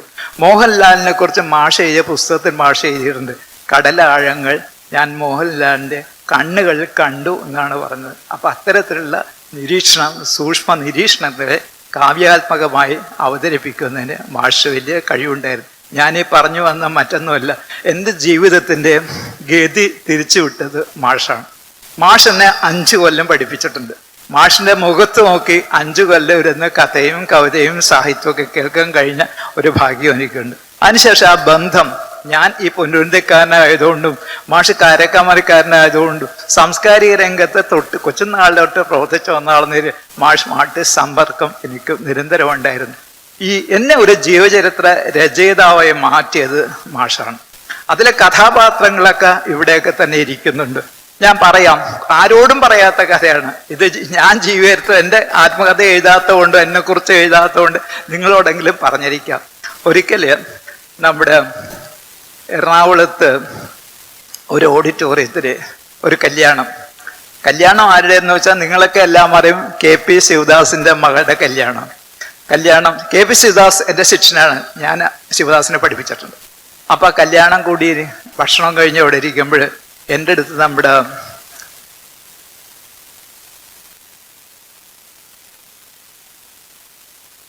മാഷ് ഒരാളെ എൻ്റെ അടുത്തേക്ക് പറഞ്ഞു വിട്ടു. മാഷ് എൻ്റെ അടുത്തോട്ട് പറഞ്ഞിട്ട് ശശീന്ദ്രൻ ഒന്ന് വരണമെന്ന് പറഞ്ഞു, എന്നെ കാണണമെന്ന് പറഞ്ഞു, കണ്ടിട്ട് വേണം പോകാൻ. മാഷ് അവിടെ ഇരിക്കുന്ന കാര്യം എനിക്ക് അറിഞ്ഞൂടെ. ഏതായാലും ഊണും കഴിച്ച് തീരാറായതാ. മാഷ് വിളിക്കില്ലെന്ന് പറഞ്ഞാൽ പിന്നെ ഒന്നും നടക്കില്ല. ഞാൻ അതവിടെ വെച്ചിട്ട് മാഷ് ഇരിക്കുന്ന സ്ഥലത്തേക്ക് ചെന്നു. മാഷ് തൊട്ടടുത്തിരുത്ത്. മാഷ് എന്നെ ഒരു ശശീന്ദ്രൻ ഒരു ജീവചരിത്രം രചിക്കാമോ എന്ന് ചോദിച്ചു. ഞാൻ പറഞ്ഞു, അയ്യോ മാഷ. ഞാൻ ഞെട്ടി. അയ്യോ മാഷ എന്ന് പറഞ്ഞു. എന്താ? അല്ല, ഒരു ജീവചരിത്രം രചിക്കണം. ഞാൻ എന്താ സാർ, ആര് സാർ? അത് പറഞ്ഞു, അവിടെ MK രാഘവൻ വക്കീലിൻ്റെ ജീവചരിത്രം എഴുതണം. ഭാഷാ ഇൻസ്റ്റിറ്റ്യൂട്ടാണ് അത് ചെയ്യണത്. അത് പറ്റുമെങ്കിൽ ചെയ്തു കൊടുക്കണം. ഒന്ന് ആലോചിക്കൂ. എന്ത് പറയുന്നു എന്ന് മാഷ എൻ്റെ മുഖത്ത് നോക്കി ചോദിച്ച് പറഞ്ഞു. മാഷ് പറഞ്ഞ തടസ്സമൊന്നും പറയാൻ പറ്റില്ല. ശരി മാഷ എന്ന് ഒരു കൂടുതൽ ആത്മവിശ്വാസം ഇല്ലാത്ത പോലെ മാഷ എന്നോട് പറഞ്ഞു. പറഞ്ഞു ഒരു കാര്യം ചെയ്യ്, നമുക്ക് വരുന്ന ആഴ്ച ഒന്നിച്ചു കൂടാ, ഒരു തുടക്കം കുറച്ച് എഴുതി കൊണ്ടുവരാൻ പറഞ്ഞു. അങ്ങനെ 4-5 ദിവസം കഴിഞ്ഞപ്പോൾ ഇതിന് വേണ്ടിയിട്ട് മുൻകൈ എടുത്ത എം കെ രാഘവൻ വക്കീലിൻ്റെ മൂത്ത മകൾ അജിതയാണ്. അജിത ഡോക്ടർ സാറായിട്ട് സംസാരിച്ചു, ഒരു ഡേറ്റ് ഫിക്സ് ചെയ്തു. അതിനുശേഷം അജിത പറഞ്ഞു നമുക്ക് ഒരു സ്ഥലം വരെ പോകണം, മാഷിൻ്റെ വീട്ടിൽ പോകണം, എന്താണ് കാര്യമെന്ന് പറഞ്ഞു. വേഗം സാറിൻ്റെ വീട്ടിൽ ചെന്ന് ഞങ്ങൾ ആ കാറിൽ കയറി. മാഷിന് എഴുതുന്നതിന് 2 ഒളിയിടങ്ങളുണ്ട്. മാഷിൻ്റെ രചനകൾക്ക് മാഷ് അവരുടെ വീട്ടിലിരുന്ന് ഒന്നും നടക്കൂല എന്ന് പറയും. മാഷിൻ്റെ രഹസ്യ സങ്കേതം ഒന്ന് നമ്മുടെ ശാന്തിനികേതനാണ്, വടതിലയിൽ ശാന്തിനികേതൻ, ഒന്ന് SNV സദനത്തിലാണ്. അപ്പൊ നമ്മളൊക്കെ ഇപ്പോൾ ഞങ്ങൾ കുട്ടിക്കാലത്തോട്ടെ മാഷിന്റെ വീട്ടിൽ മാഷുണ്ടാന്ന് ചോദിച്ചാൽ മാഷില്ല എന്ന് പറയും. രത്നമ്മ ചേച്ചി അങ്ങനെ പറയുള്ളൂ, ഇല്ല എവിടെയെന്ന് അറിയില്ല എന്ന് പറയും. പിന്നെ കുറച്ചൊക്കെ മുതിർത്ത് നമ്മളൊക്കെ വയസ്സായി പറഞ്ഞ് മാഷ് സദനത്തിലുണ്ടട്ടാന്ന് പറയും. അങ്ങനെ വന്ന് മാഷിന്റെ എന്തെങ്കിലും മാഷ് ആ മുറിയിൽ നിന്ന് എഴുതും, ഞങ്ങൾ വെളിയിൽ നിന്ന് സംസാരിച്ചു. ഏതായാലും ശാന്തിനികേതൻ ചെന്നു എഴുതി കൊണ്ടുപോയ സാധനം മാഷി വായിച്ചിട്ടുണ്ട്. പറഞ്ഞ് ഇത് പോരാ, ഈ കാര്യത്തെ ഇങ്ങനെ സമീപിച്ചാൽ പോരാ, ഒരു ജീവചരിത്രം എഴുതുന്നതിന് അത്യാവശ്യം വേണ്ട കാര്യങ്ങളൊക്കെ നമ്മുടെ കൈവശം വേണം. എന്തൊക്കെ എഴുതാൻ ഉദ്ദേശിക്കണമെന്ന് വെച്ചാൽ അതിൻ്റെ ചാപ്റ്റർ തിരിക്കാൻ പറഞ്ഞു. ചാപ്റ്റർ ആദ്യം മുതൽ അവസാനം വരെയുള്ള ചാപ്റ്റർ അദ്ദേഹം ചാപ്റ്റർ തിരിച്ചുകൊണ്ട് ആ ചാപ്റ്റർ വൈസ് അന്ന് എഴുതിയിട്ട് നമുക്കൊന്നും കൂടി ഇരിക്കാന്ന് പറഞ്ഞു. അപ്പൊ അന്ന് ഉച്ച വരെ ഇരുന്നു. അവിടെ ഇരുന്ന് ഭക്ഷണമൊക്കെ കഴിച്ചു. അവിടെ ശാന്തിനികേതൻകാര് മത്സ്യക്കറിയും മോര് കാച്ചയും കൂട്ടി ഭക്ഷണം തരും. മാഷിന് ഇഷ്ടഭോജ്യമാണ് അത്, മത്സ്യക്കറിയും ഈ മോര് കാച്ച.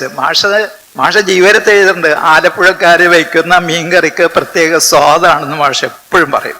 അപ്പൊ അങ്ങനെയുള്ള ഭക്ഷണം അവിടെ കഴിച്ചു.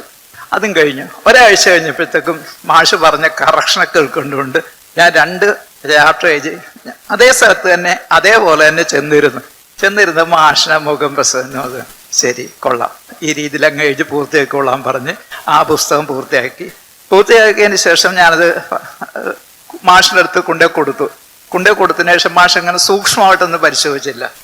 മാഷ് പറഞ്ഞ കൊള്ളാം, ഇനി അടിക്കാൻ കൊടുക്കാന്ന്. അങ്ങനെയാണ് എൻ്റെ ആദ്യത്തെ പുസ്തകം MK രാഘവൻ വക്കീലിൻ്റെ ജീവചരിത്രം ഭാഷാ ഇൻസ്റ്റിറ്റ്യൂട്ടാണ് ഇറക്കിയത്. സാനുമാഷിൽ വന്ന ഒരു നിയോഗമാണ് ജീവചരിത്രം എഴുതാൻ. അത് സാറ് എൻ്റെ ചുമലിലേക്ക് തട്ടിയിട്ടത് എൻ്റെ മഹാഭാഗ്യമായി അത് മാറി. പിന്നീട് ഭാഷാ ഇൻസ്റ്റിറ്റ്യൂട്ടിന് വേണ്ടി തന്നെ KK വിശ്വനാഥൻ വക്കീൽ, VR കൃഷ്ണയ്യർ തുടങ്ങിയിട്ടുള്ള PS വേലായുധൻ തുടങ്ങിയവർ ജീവചരിത്രങ്ങളെ എഴുതി കൊടുത്തു. പിന്നീട് ഇതെല്ലാം അറിഞ്ഞ ഒരു പ്രസാധകൻ എൻ്റെ അടുത്ത് വന്നിട്ട് പറഞ്ഞു സാനുമാഷിന്റെ ജീവചരിത്രം എഴുതണമെന്ന് പറഞ്ഞു. ഞാൻ ഞെട്ടിപ്പോയി. കാരണം എന്ന് വെച്ചാൽ സാനുമാഷിനെ തൊട്ടാ പേടിക്കണം. മാഷിന്റെ ആന്തരിക ലോകം നമ്മളിപ്പോഴുള്ള ആൾക്കാർക്ക് എത്തിപ്പിടിക്കാവുന്നതല്ല. മാഷിന്റെ ജീവിതം എഴുതണമെങ്കിൽ സാധാരണക്കാരനെ പറ്റുന്നതല്ല.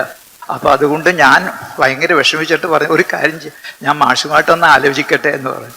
ഞാൻ മാഷടുത്ത് എന്ന് വെച്ചു, മാഷ് ഇങ്ങനെ ഒരു കാര്യം ഒരാൾ ഉന്നപ്രസാദർ വന്നു, ശശീന്ദ്രൻ ധൈര്യമായിട്ട് എഴുതി തുടക്കോളാൻ പറഞ്ഞു. എഴുതി തുടങ്ങി. അതും അവസാനിപ്പിച്ചതിന് ശേഷം മാഷിനെ കൊണ്ടേ കൊടുത്തു. മാഷ് ഒന്ന് മറിച്ച് നോക്കി. അത് തോമസ് മാത്യു സാറാണ്, മാഷ സന്തോഷ സഹചാരിയ തോമസ് മാത്യു സാറാണ് അവതാരിക ചെയ്തത്. അതിനുശേഷം ആ പുസ്തകം അച്ചടിച്ചു വന്നിട്ട് മാഷ് എന്നോടൊന്നും മിണ്ടൂലെന്നല്ല, പഴയ കാലത്തെ ഗുരുക്കളൊന്നും നന്നായിന്നൊന്നും തോളത്ത് തട്ടി ഒരു അഭിനന്ദനമൊന്നും പഴയ തലമുറയിലെ സാറുമാരാരും പറയില്ല. മാഷ് അല്ല ശരി എന്ന് കഴിച്ചു. അതിനുശേഷം മാഷ് അത് പുസ്തകം ചില ആളുകളോട് മാഷ് ശശീന്ദ്രൻ്റെ ജീവചരിത്രം എഴുതി അന്നാണ് ശശീന്ദ്രൻ എന്നെ വരച്ചു വെച്ചിരിക്കുക എന്ന് മാഷ് പറഞ്ഞു. അപ്പൊ എനിക്കുണ്ട് ആ ഒരു ആഹ്ലാദവും ഉന്മേഷവും ഒന്നും എടുത്തു പറയില്ല. അത് മാഷ് എന്നോട് മുഖത്ത് നോക്കുകയല്ല. പണ്ട് അങ്ങനെ ഗുരുക്കന്മാരൊരിക്കലും ശിഷ്യന്മാരെ ഇങ്ങനെ പൊക്കി വിടൂല, അവർ അഹങ്കരിച്ചു പോയങ്ങ് വളർന്ന് മോശമായി പോകും, അങ്ങനെ ഒരു അഭിപ്രായം കഴിയും.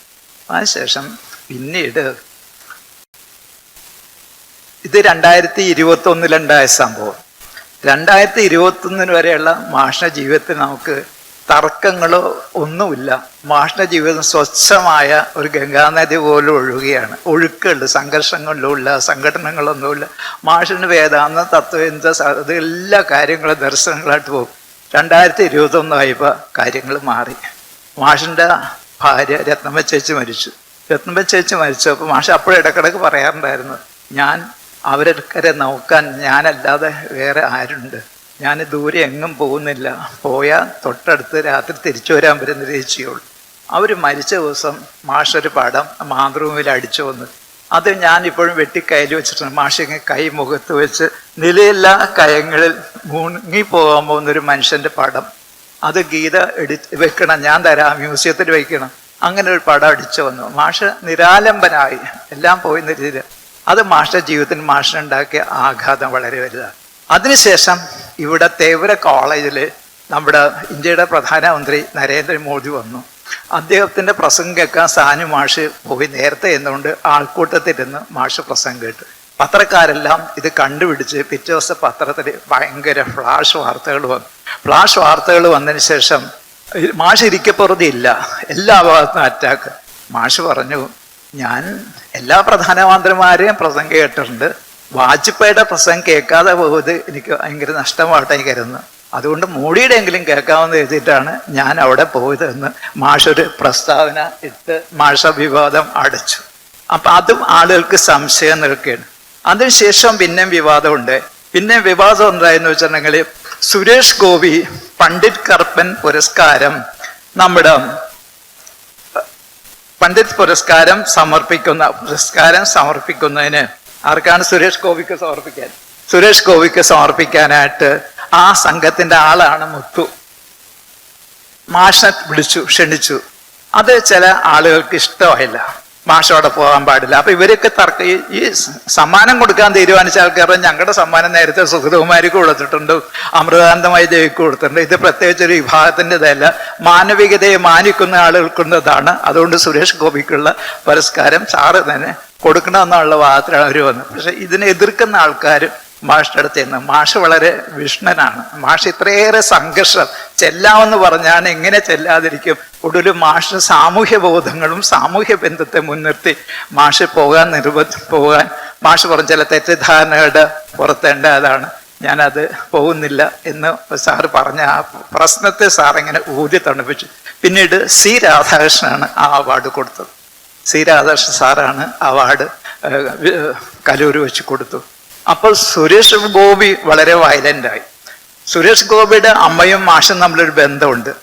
മാഷ് ആലപ്പുഴ സ്കൂളിൽ പഠിപ്പിച്ചിരിക്കുമ്പോൾ സുരേഷ് ഗോപിയുടെ അമ്മ ജ്ഞാനലക്ഷ്മി അവിടുത്തെ ഒരു വിദ്യാർത്ഥിനിയായിരുന്നു. മാഷിന് അവരെ രൂപം അന്നേ പതിഞ്ഞിരുന്നു. അപ്പൊ അവരുടെ ഒരു മകന് മാഷിന്റെ കൈ കൊണ്ടൊരു അവാർഡ് കൊടുക്കുമെന്നുള്ളത് കിട്ടിയ സന്ദർഭം മാഷ് അത് വിനിയോഗിക്കായിരുന്നാണ്. വിനിയോഗിക്കൽ മാത്രമല്ല, മാഷ് പോയൊരു പ്രസംഗം കേൾക്കും. മാഷിനാകുമ്പോൾ പ്രസംഗം മുടങ്ങി, അത് ഞാൻ പറയാം. അപ്പൊ അതുകൊണ്ട് പോകാൻ കഴിഞ്ഞില്ല.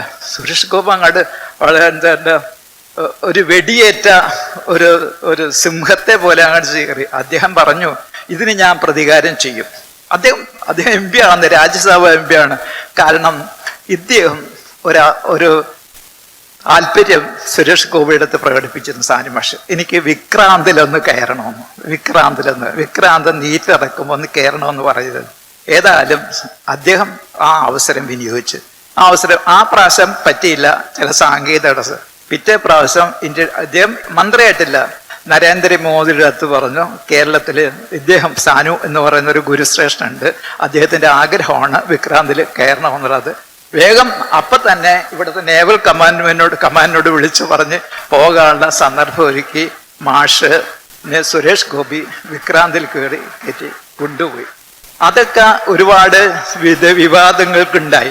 അതുപോലെ മീറ്റിങ്ങിന് പോകാതിരുന്ന കാര്യത്തെക്കുറിച്ച് മാഷ് പറഞ്ഞു, നല്ല രാഷ്ട്രീയ ബോധം എനിക്കുണ്ട്, ഇതിലൊന്നും വീണു പോകുന്ന ആളല്ല എന്ന് ഞാൻ പറഞ്ഞു. അതുപോലെ തന്നെ മാഷ് ഇവിടെ നമ്മുടെ മുഹമ്മദ് ഷിയാസ്, ജില്ലാ കോൺഗ്രസ് കമ്മിറ്റിയുടെ അധ്യക്ഷൻ മുഹമ്മദ് ഷിയാസ് സദ്ഭാവന യാത്ര നടത്തിയപ്പോൾ മാഷാണ് അത് പാർട്ടി പരിപാടി ഉദ്ഘാടനം ചെയ്തത്. അപ്പം മാഷിനെ സംബന്ധിച്ചോളം ഇവിടെ മുത്ത് പറഞ്ഞ പോലെ രാഷ്ട്രീയമൊന്നുമല്ല, മാനവികത. മനുഷ്യനാണ് ക്ഷണിച്ച മാഷ് പോകും. ഒരു ചട്ടക്കൂടിനിടയിലും മാഷിനെ ഒതുക്കി നിർത്താൻ കഴിഞ്ഞില്ല. ഇപ്പൊ ഇത്തരത്തിലുള്ള കുറെ പ്രശ്നങ്ങൾ സാറിൻ്റെ സംഘടനകൾ ഉണ്ടായിട്ടുണ്ട്. ഈ രണ്ട് സന്ദർഭവും കൂടി ഞാൻ പറഞ്ഞു കൊള്ളട്ടെ. പണ്ടൊരിക്കല് സുകുമാർ അഴീക്കോടും സാറും തമ്മിൽ ഒരു സ്വരച്ചേർച്ചയില്ലാതെ വന്നു. അപ്പൊ കോഴിക്കോട് ഒരു സമ്മേളനം നടക്കുന്നു. നാടകൃത്ത് തീക്കുടിയും സാനുമാഷെ ക്ഷണിച്ചു. സാനുമാഷ് തലേദിവസം തന്നെ മലബാർ എക്സ്പ്രസ് കയറി വെളുപ്പിന് അവിടെ ചെന്നു മുറിയെ കൊടുത്ത് കഴിഞ്ഞ് രാത്രി ആയപ്പോഴത്തേക്കും ആളുകൾ വന്നിട്ട് പറഞ്ഞ്, വേറെ പ്രൊഫസർ വന്ന് പറഞ്ഞു, മാഷ സംഗതി ആ കുഴപ്പമായി, എന്താണ് കുഴപ്പമെന്ന് വെച്ച്. അപ്പോൾ നമ്മുടെ ഒരാളത് സമ്മതിക്കുന്നില്ല. മാഷ് അവിടെ പ്രസംഗിക്കുന്നതിൽ ഒരാൾക്ക് വിരോധമുണ്ട്. മാഷ് പ്രസംഗിച്ചാൽ അദ്ദേഹം വരില്ല. അപ്പൊ അദ്ദേഹം ആരാണെന്ന് വെച്ചാൽ Sukumar Azhikode, Kozhikode university provides chancellor. മാഷ് പറഞ്ഞു, അതിനെന്താ, എനിക്ക് ഇപ്പൊ തന്നെ ഒരു ടിക്കറ്റ് എടുത്ത് തന്നാൽ മതിയല്ലോ, ഞാൻ പൊക്കോളല്ല, തിരിച്ചു പോകല എന്ന് പറഞ്ഞ് മാഷ് ഈ കോഴിക്കോടിന് പോയി പ്രസംഗിക്കാതെ തിരിച്ചു പോയ ഒരവസരമുണ്ട്. അത് കേരളത്തിന്റെ നഷ്ടം. അവിടെ നടന്ന ചർച്ചയിൽ മാഷ് പ്രസംഗിച്ചിരുന്നെങ്കിൽ അത് ലോകം മുഴുവൻ അറിയുമായിരുന്നു. ഇതുപോലെ അതിനു മുമ്പ് ഒരു സംഭവം ഉണ്ടായി. CJ തോമസ്, നിരൂപക ശ്രേഷ്ഠനായ CJ തോമസ് എല്ലാവരും കൂടി തിരുവനന്തപുരത്ത് വെച്ച് സാഹിത്യത്തിന്റെ മൂല്യം എങ്ങനെ വർദ്ധിപ്പിക്കാവുന്നതിനെ കുറിച്ച് ചർച്ചയൊക്കെ വെച്ച് ഒരു വർക്ക്ഷോപ്പ് പോലെയൊക്കെ വെച്ചു. ഇവിടെ CJ തോമസ് ഒരു കാറിൽ കയറ്റി മാഷും കൂടി തിരുവനന്തപുരത്ത് എന്നപ്പോഴത്തേക്കും അവിടെ ഇരിക്കുന്ന ആളുകളൊക്കെ ചോദിച്ച ചോദ്യങ്ങളൊക്കെ ഒരു നിലവാരമില്ലാത്തതും അവരോട് സംസാരിച്ചിട്ട് കാര്യമില്ല എന്ന് പറയുന്ന മാഷ് മനസ്സിലാവുകയും അവർ ചോദിച്ച ചോദ്യം കൊണ്ടും CJ തോമസിനും കുറെ പ്രയാസങ്ങളുണ്ടായി. അപ്പൊ CJ തോമസ് മാഷിനോട് സംസാരിക്കാൻ പറഞ്ഞു. മാഷ് സംസാരിച്ചില്ല, മാഷ് മിണ്ടാതിരുന്നു, തിരിച്ചു പോന്നു. അപ്പൊ അതിന്റെ അർത്ഥം എന്ന് വെച്ചാൽ അത് സദസ്സ് മോശമായതുകൊണ്ടും അവിടെ മാഷ് സംസാരിച്ച് ശോഭിക്കാത്തതും തിരിച്ചു പോന്നു. കോഴിക്കോട് മാഷ് തയ്യാറായി പോയിട്ട് ഒരാളുടെ ശാഠ്യം കൊണ്ട് മാഷ് സംസാരിക്കാതെ പോകുന്നു. എറണാകുളത്ത് മാഷ് സംസാരിക്കാതെ പോകുന്നതിന് കാരണം ഒരു ചെറിയ സംഘടനയാണ്. അപ്പൊ ഇത്തരത്തിലുള്ള കാര്യങ്ങളെല്ലാം ഒരു അസ്വസ്ഥത ഉണ്ടാക്കുന്നതാണ്. ഒരു എഴുത്തുകാരനെ സംബന്ധിച്ചിടത്തോളം അവന്റെ ചിന്തയിലേക്ക് ഒരു ചെറിയ കല്ലെടുത്തെറിഞ്ഞാൽ അത് പല ദിവസം നിൽക്കും. അപ്പൊ അത്തരത്തിലുള്ള കുറെ വേദനകളും സങ്കടങ്ങളും ഒക്കെ ഉണ്ടായ ഒരു കാലഘട്ടമാണ്. അതുകൊണ്ട് ഞാൻ മാഷോട് ഒരിക്കൽ പറഞ്ഞു, ഒരിക്കലല്ല, 2025 ജൂൺ മാസത്തെ ഞാൻ സാറിന്റെ വീട്ടിൽ ചെന്ന് പറഞ്ഞു, സാറേ ഞാൻ എഴുതിയ ആദ്യത്തെ പുസ്തകത്തിന്റെ പേര് MK സാനു മൊഴിയും മൗനവും എന്നാണ്. ആ മൊഴിയും മൗനവും ഇപ്പൊ 3 വർഷം കഴിഞ്ഞു. നമുക്ക് അതിൻ്റെ ഒരു സെക്കൻഡ് പാർട്ട് എഴുതണമെന്ന് പറഞ്ഞു. ആ മോശം ഇപ്പൊ എന്താ അങ്ങനെ തോന്നാൻ? അപ്പൊ ഞാൻ ഈ കാര്യങ്ങളെ പറഞ്ഞു, മാഷ് ഇത്രയും കാര്യങ്ങളൊക്കെ ഉണ്ടായിരുന്നു. മാഷ് നാളെ കഥാവശേഷനായി കഴിഞ്ഞാൽ, ഞാനും കഥാവശേഷനായി കഴിഞ്ഞാൽ ഇതെന്താ സംഭവിച്ചതെന്ന് ആൾക്കാരുടെ ഇടയിൽ ഭയങ്കര ചർച്ചകൾ നടക്കും. അതുകൊണ്ട് ഇത്തരം കാര്യങ്ങൾക്ക് ഒരു വിരാമം ഉണ്ടാവുന്നതിന് സാറിന്റെ സമ്മതത്തോടുകൂടി ഈ കാര്യം ഒന്ന് എഴുതി വെക്കണമെന്ന്. അപ്പൊ സാറിന് സ്ട്രൈക്കാ സാർ, എഴുതിക്കൊള്ളാൻ പറഞ്ഞു. അങ്ങനെ എഴുതിക്കൊള്ളാൻ പറഞ്ഞ് 2 ചാപ്റ്റർ എഴുതി കഴിഞ്ഞപ്പോഴാണ് മാഷ് ഈ നാട്ടിൽ നിന്ന് വിട്ടുപോയത്. ആ പുസ്തകം ഇപ്പൊ പൂർത്തിയായിട്ടുണ്ട്. അതിൻ്റെ പ്രകാശനം ഇന്ന് നടത്തണമെന്നാണ് വിചാരിച്ചിരുന്നത്. പക്ഷെ ഒരുപാട് പരിപാടി നടക്കുന്നതുകൊണ്ട് ഒരു അറ്റൻഷൻ കിട്ടാതെ പോകുന്നതുകൊണ്ട് അതിൻ്റെ പ്രസാധകൻ നാദം ബുക്സ് ആലപ്പുഴയാണ് ആ പുസ്തകം പബ്ലിഷ് ചെയ്യുന്നത്. അതിന് ഭംഗിയുള്ളൊരു അവതാരിക മാഷിന്റെ സന്തത ശിഷ്യനായ doctor P V Krishnan Nair എഴുതുന്നുണ്ട്. Doctor P V Krishnan Nair തന്നെയാണ് സാനുമാഷിന്റെ കർമ്മഗതി എന്ന് പറയുന്ന വളരെ പ്രധാനപ്പെട്ട ആത്മകഥയ്ക്ക് അവതാരിക എഴുതിയിട്ടുള്ളത്. അപ്പൊ പി വി കൃഷ്ണൻ നായരുടെ അവതാരികയോടുകൂടി ഈ പുസ്തകം നമുക്ക് വരുന്ന മാസമെങ്കിലും അത് റിലീസ് ചെയ്യാൻ കഴിയും എന്ന് ഞാൻ വിശ്വസിക്കുകയാണ്. ഇതെല്ലാം പറയുന്നതെന്ന് വെച്ചാൽ എഴുതാനിരുന്ന ആൾക്കാർക്ക് ആളുകളെ കണ്ടുപിടിച്ച് അവരെ ടാലന്റുകളെ പ്രോത്സാഹിപ്പിക്കാനും സ്വയം മാറി നിൽക്കാനുള്ള ഒരു സന്നദ്ധത, ആ മാഷിന്റെ സന്നദ്ധതയാണ് എന്നെ ഇന്ന് ഇത്തരത്തിൽ ഒരു ജീവചരിത്രകാരൻ എന്ന രീതിയിൽ എന്നെ മുന്നിലേക്ക് നിർത്തിയത്. ഈ നഗരത്തിലുള്ള ഒരുപാട് ആൾക്കാർ ഇപ്പൊ എന്നെ ജീവചരിത്രം എഴുതാൻ സമീപിക്കുന്നുണ്ട്. പക്ഷെ അങ്ങനെ എഴുതാൻ പറ്റുന്നതല്ല. ഒരാള് നമ്മുടെ ഉള്ളിൽ കുടിയേറിയാൽ മാത്രമേ നമുക്ക് അയാളെക്കുറിച്ച് ജീവചരിത്രം എഴുതാം. മാഷ് അങ്ങനെ തന്നെയാണ്. മഹത്വാരാധന, മാഷിന്റെ മൗലികമായ ഗുണം. മാഷ് ജീവചരിത്രമായ ആളുകളെയൊക്കെ മാഷ് പൂവിട്ട് പൂജിച്ചുകൊണ്ടിരുന്നവരാണ്.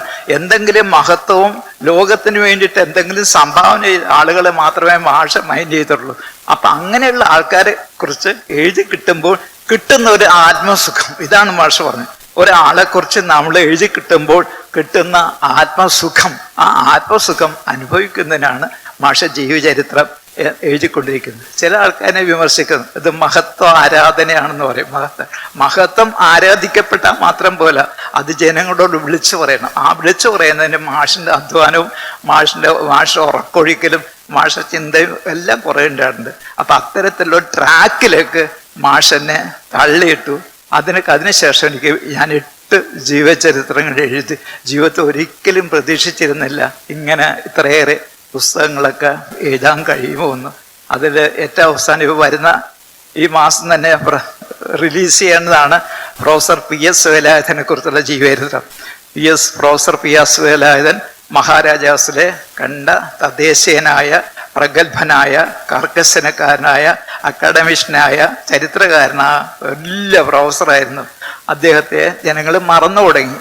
അപ്പൊ അദ്ദേഹത്തിന്റെ ഒരു ജീവചരിത്രം 8 കൊല്ലം സംസ്ഥാന ഭാഷാ ഇൻസ്റ്റിറ്റ്യൂട്ടിലിരുന്നു. 8 കൊല്ലം സർക്കാർ സ്ഥാപനമാണ്, സാംസ്കാരിക വകുപ്പിന്റെ കീഴിലുള്ള സ്ഥാപനമാണ് ഈ സാംസ്കാരിക ഈ ഭാഷാ ഇൻസ്റ്റിറ്റ്യൂട്ടിൽ 8 കൊല്ലം പുസ്തകം സമാധിയിലായിരുന്നു. ഞാൻ ഇടക്കിടക്ക് വിളിക്കും. അപ്പൊ അവരെന്നെ സമാധാനം, സാറിന് നല്ല ക്ഷമയുണ്ട്, സാറിന് നല്ല ക്ഷമ. ഒരിക്കൽ ഞാൻ പറഞ്ഞത്, ഈ പുസ്തകം ഒന്ന് പുറത്ത് കണ്ട് ഞാൻ മരിക്കുന്നതിന് മുമ്പ് ഈ പുസ്തകം നിങ്ങൾ പുറത്തിറക്കുമോ എന്ന് ചോദിച്ചു. ഏതായാലും പുതിയ ഇപ്പൊ പുസ്തകം റെഡിയായിട്ടുണ്ട്. പഴയ ആളുകൾ തന്നെ ഇറക്കി അത് റിലീസ് ചെയ്യാൻ നമുക്ക് പറ്റുമെങ്കിൽ ഈ വേദി തന്നെ വെക്കണം. 35 കൊല്ലം ഇതിന്റെ അധ്യക്ഷനായിരുന്ന ആളാണ് professor P S Velayudhan sir. ഇത്രയുള്ള ചില സ്മരണകൾ മാത്രം സാനുമാഷിന്റെ ഈ ഓർമ്മ ദിനത്തിൽ ഞാൻ നിങ്ങൾക്കായി സമർപ്പിക്കുകയാണ്. ഇതൊക്കെ നിങ്ങളോടല്ലാതെ വേറെ ആരോടാ പറയാനുള്ളത്? അതുകൊണ്ട് ഈ ഓർമ്മകൾ പങ്കുവെച്ചുകൊണ്ട് ഗുരുവിന്റെ പാദങ്ങളിൽ സ്മരണാഞ്ജലികൾ അർപ്പിച്ചുകൊണ്ട് നിർത്തുന്നു. ഒരവസരം ഇതിനെ തന്ന സദനത്തിനോടും സദനത്തിന്റെ ഭാരവാഹികളോടും നന്ദി രേഖപ്പെടുത്തിക്കൊണ്ട് എന്നെ ശ്രവിച്ച എല്ലാ ജനങ്ങൾക്കും നന്ദി, നമസ്കാരം. ആദരണീയരായ വേദിയിലുള്ള വിശിഷ്ട വ്യക്തികളെ, സദസ്സിൽ സന്നിഹിതരായ പ്രിയപ്പെട്ടവരെ, SNV സദനം ട്രസ്റ്റിന്റെ ആഭിമുഖ്യത്തിൽ സംഘടിപ്പിച്ച പ്രിയ സാനുമാഷിന്റെ അനുസ്മരണത്തിന്റെ 1ാം വാർഷിക സമ്മേളനത്തിൽ സമാപന വേളയിൽ ഈ പരിപാടി അർത്ഥവത്താക്കാൻ സഹായിച്ച എല്ലാവരോടും ഹൃദയംഗമായ നന്ദി രേഖപ്പെടുത്തുകയാണ്.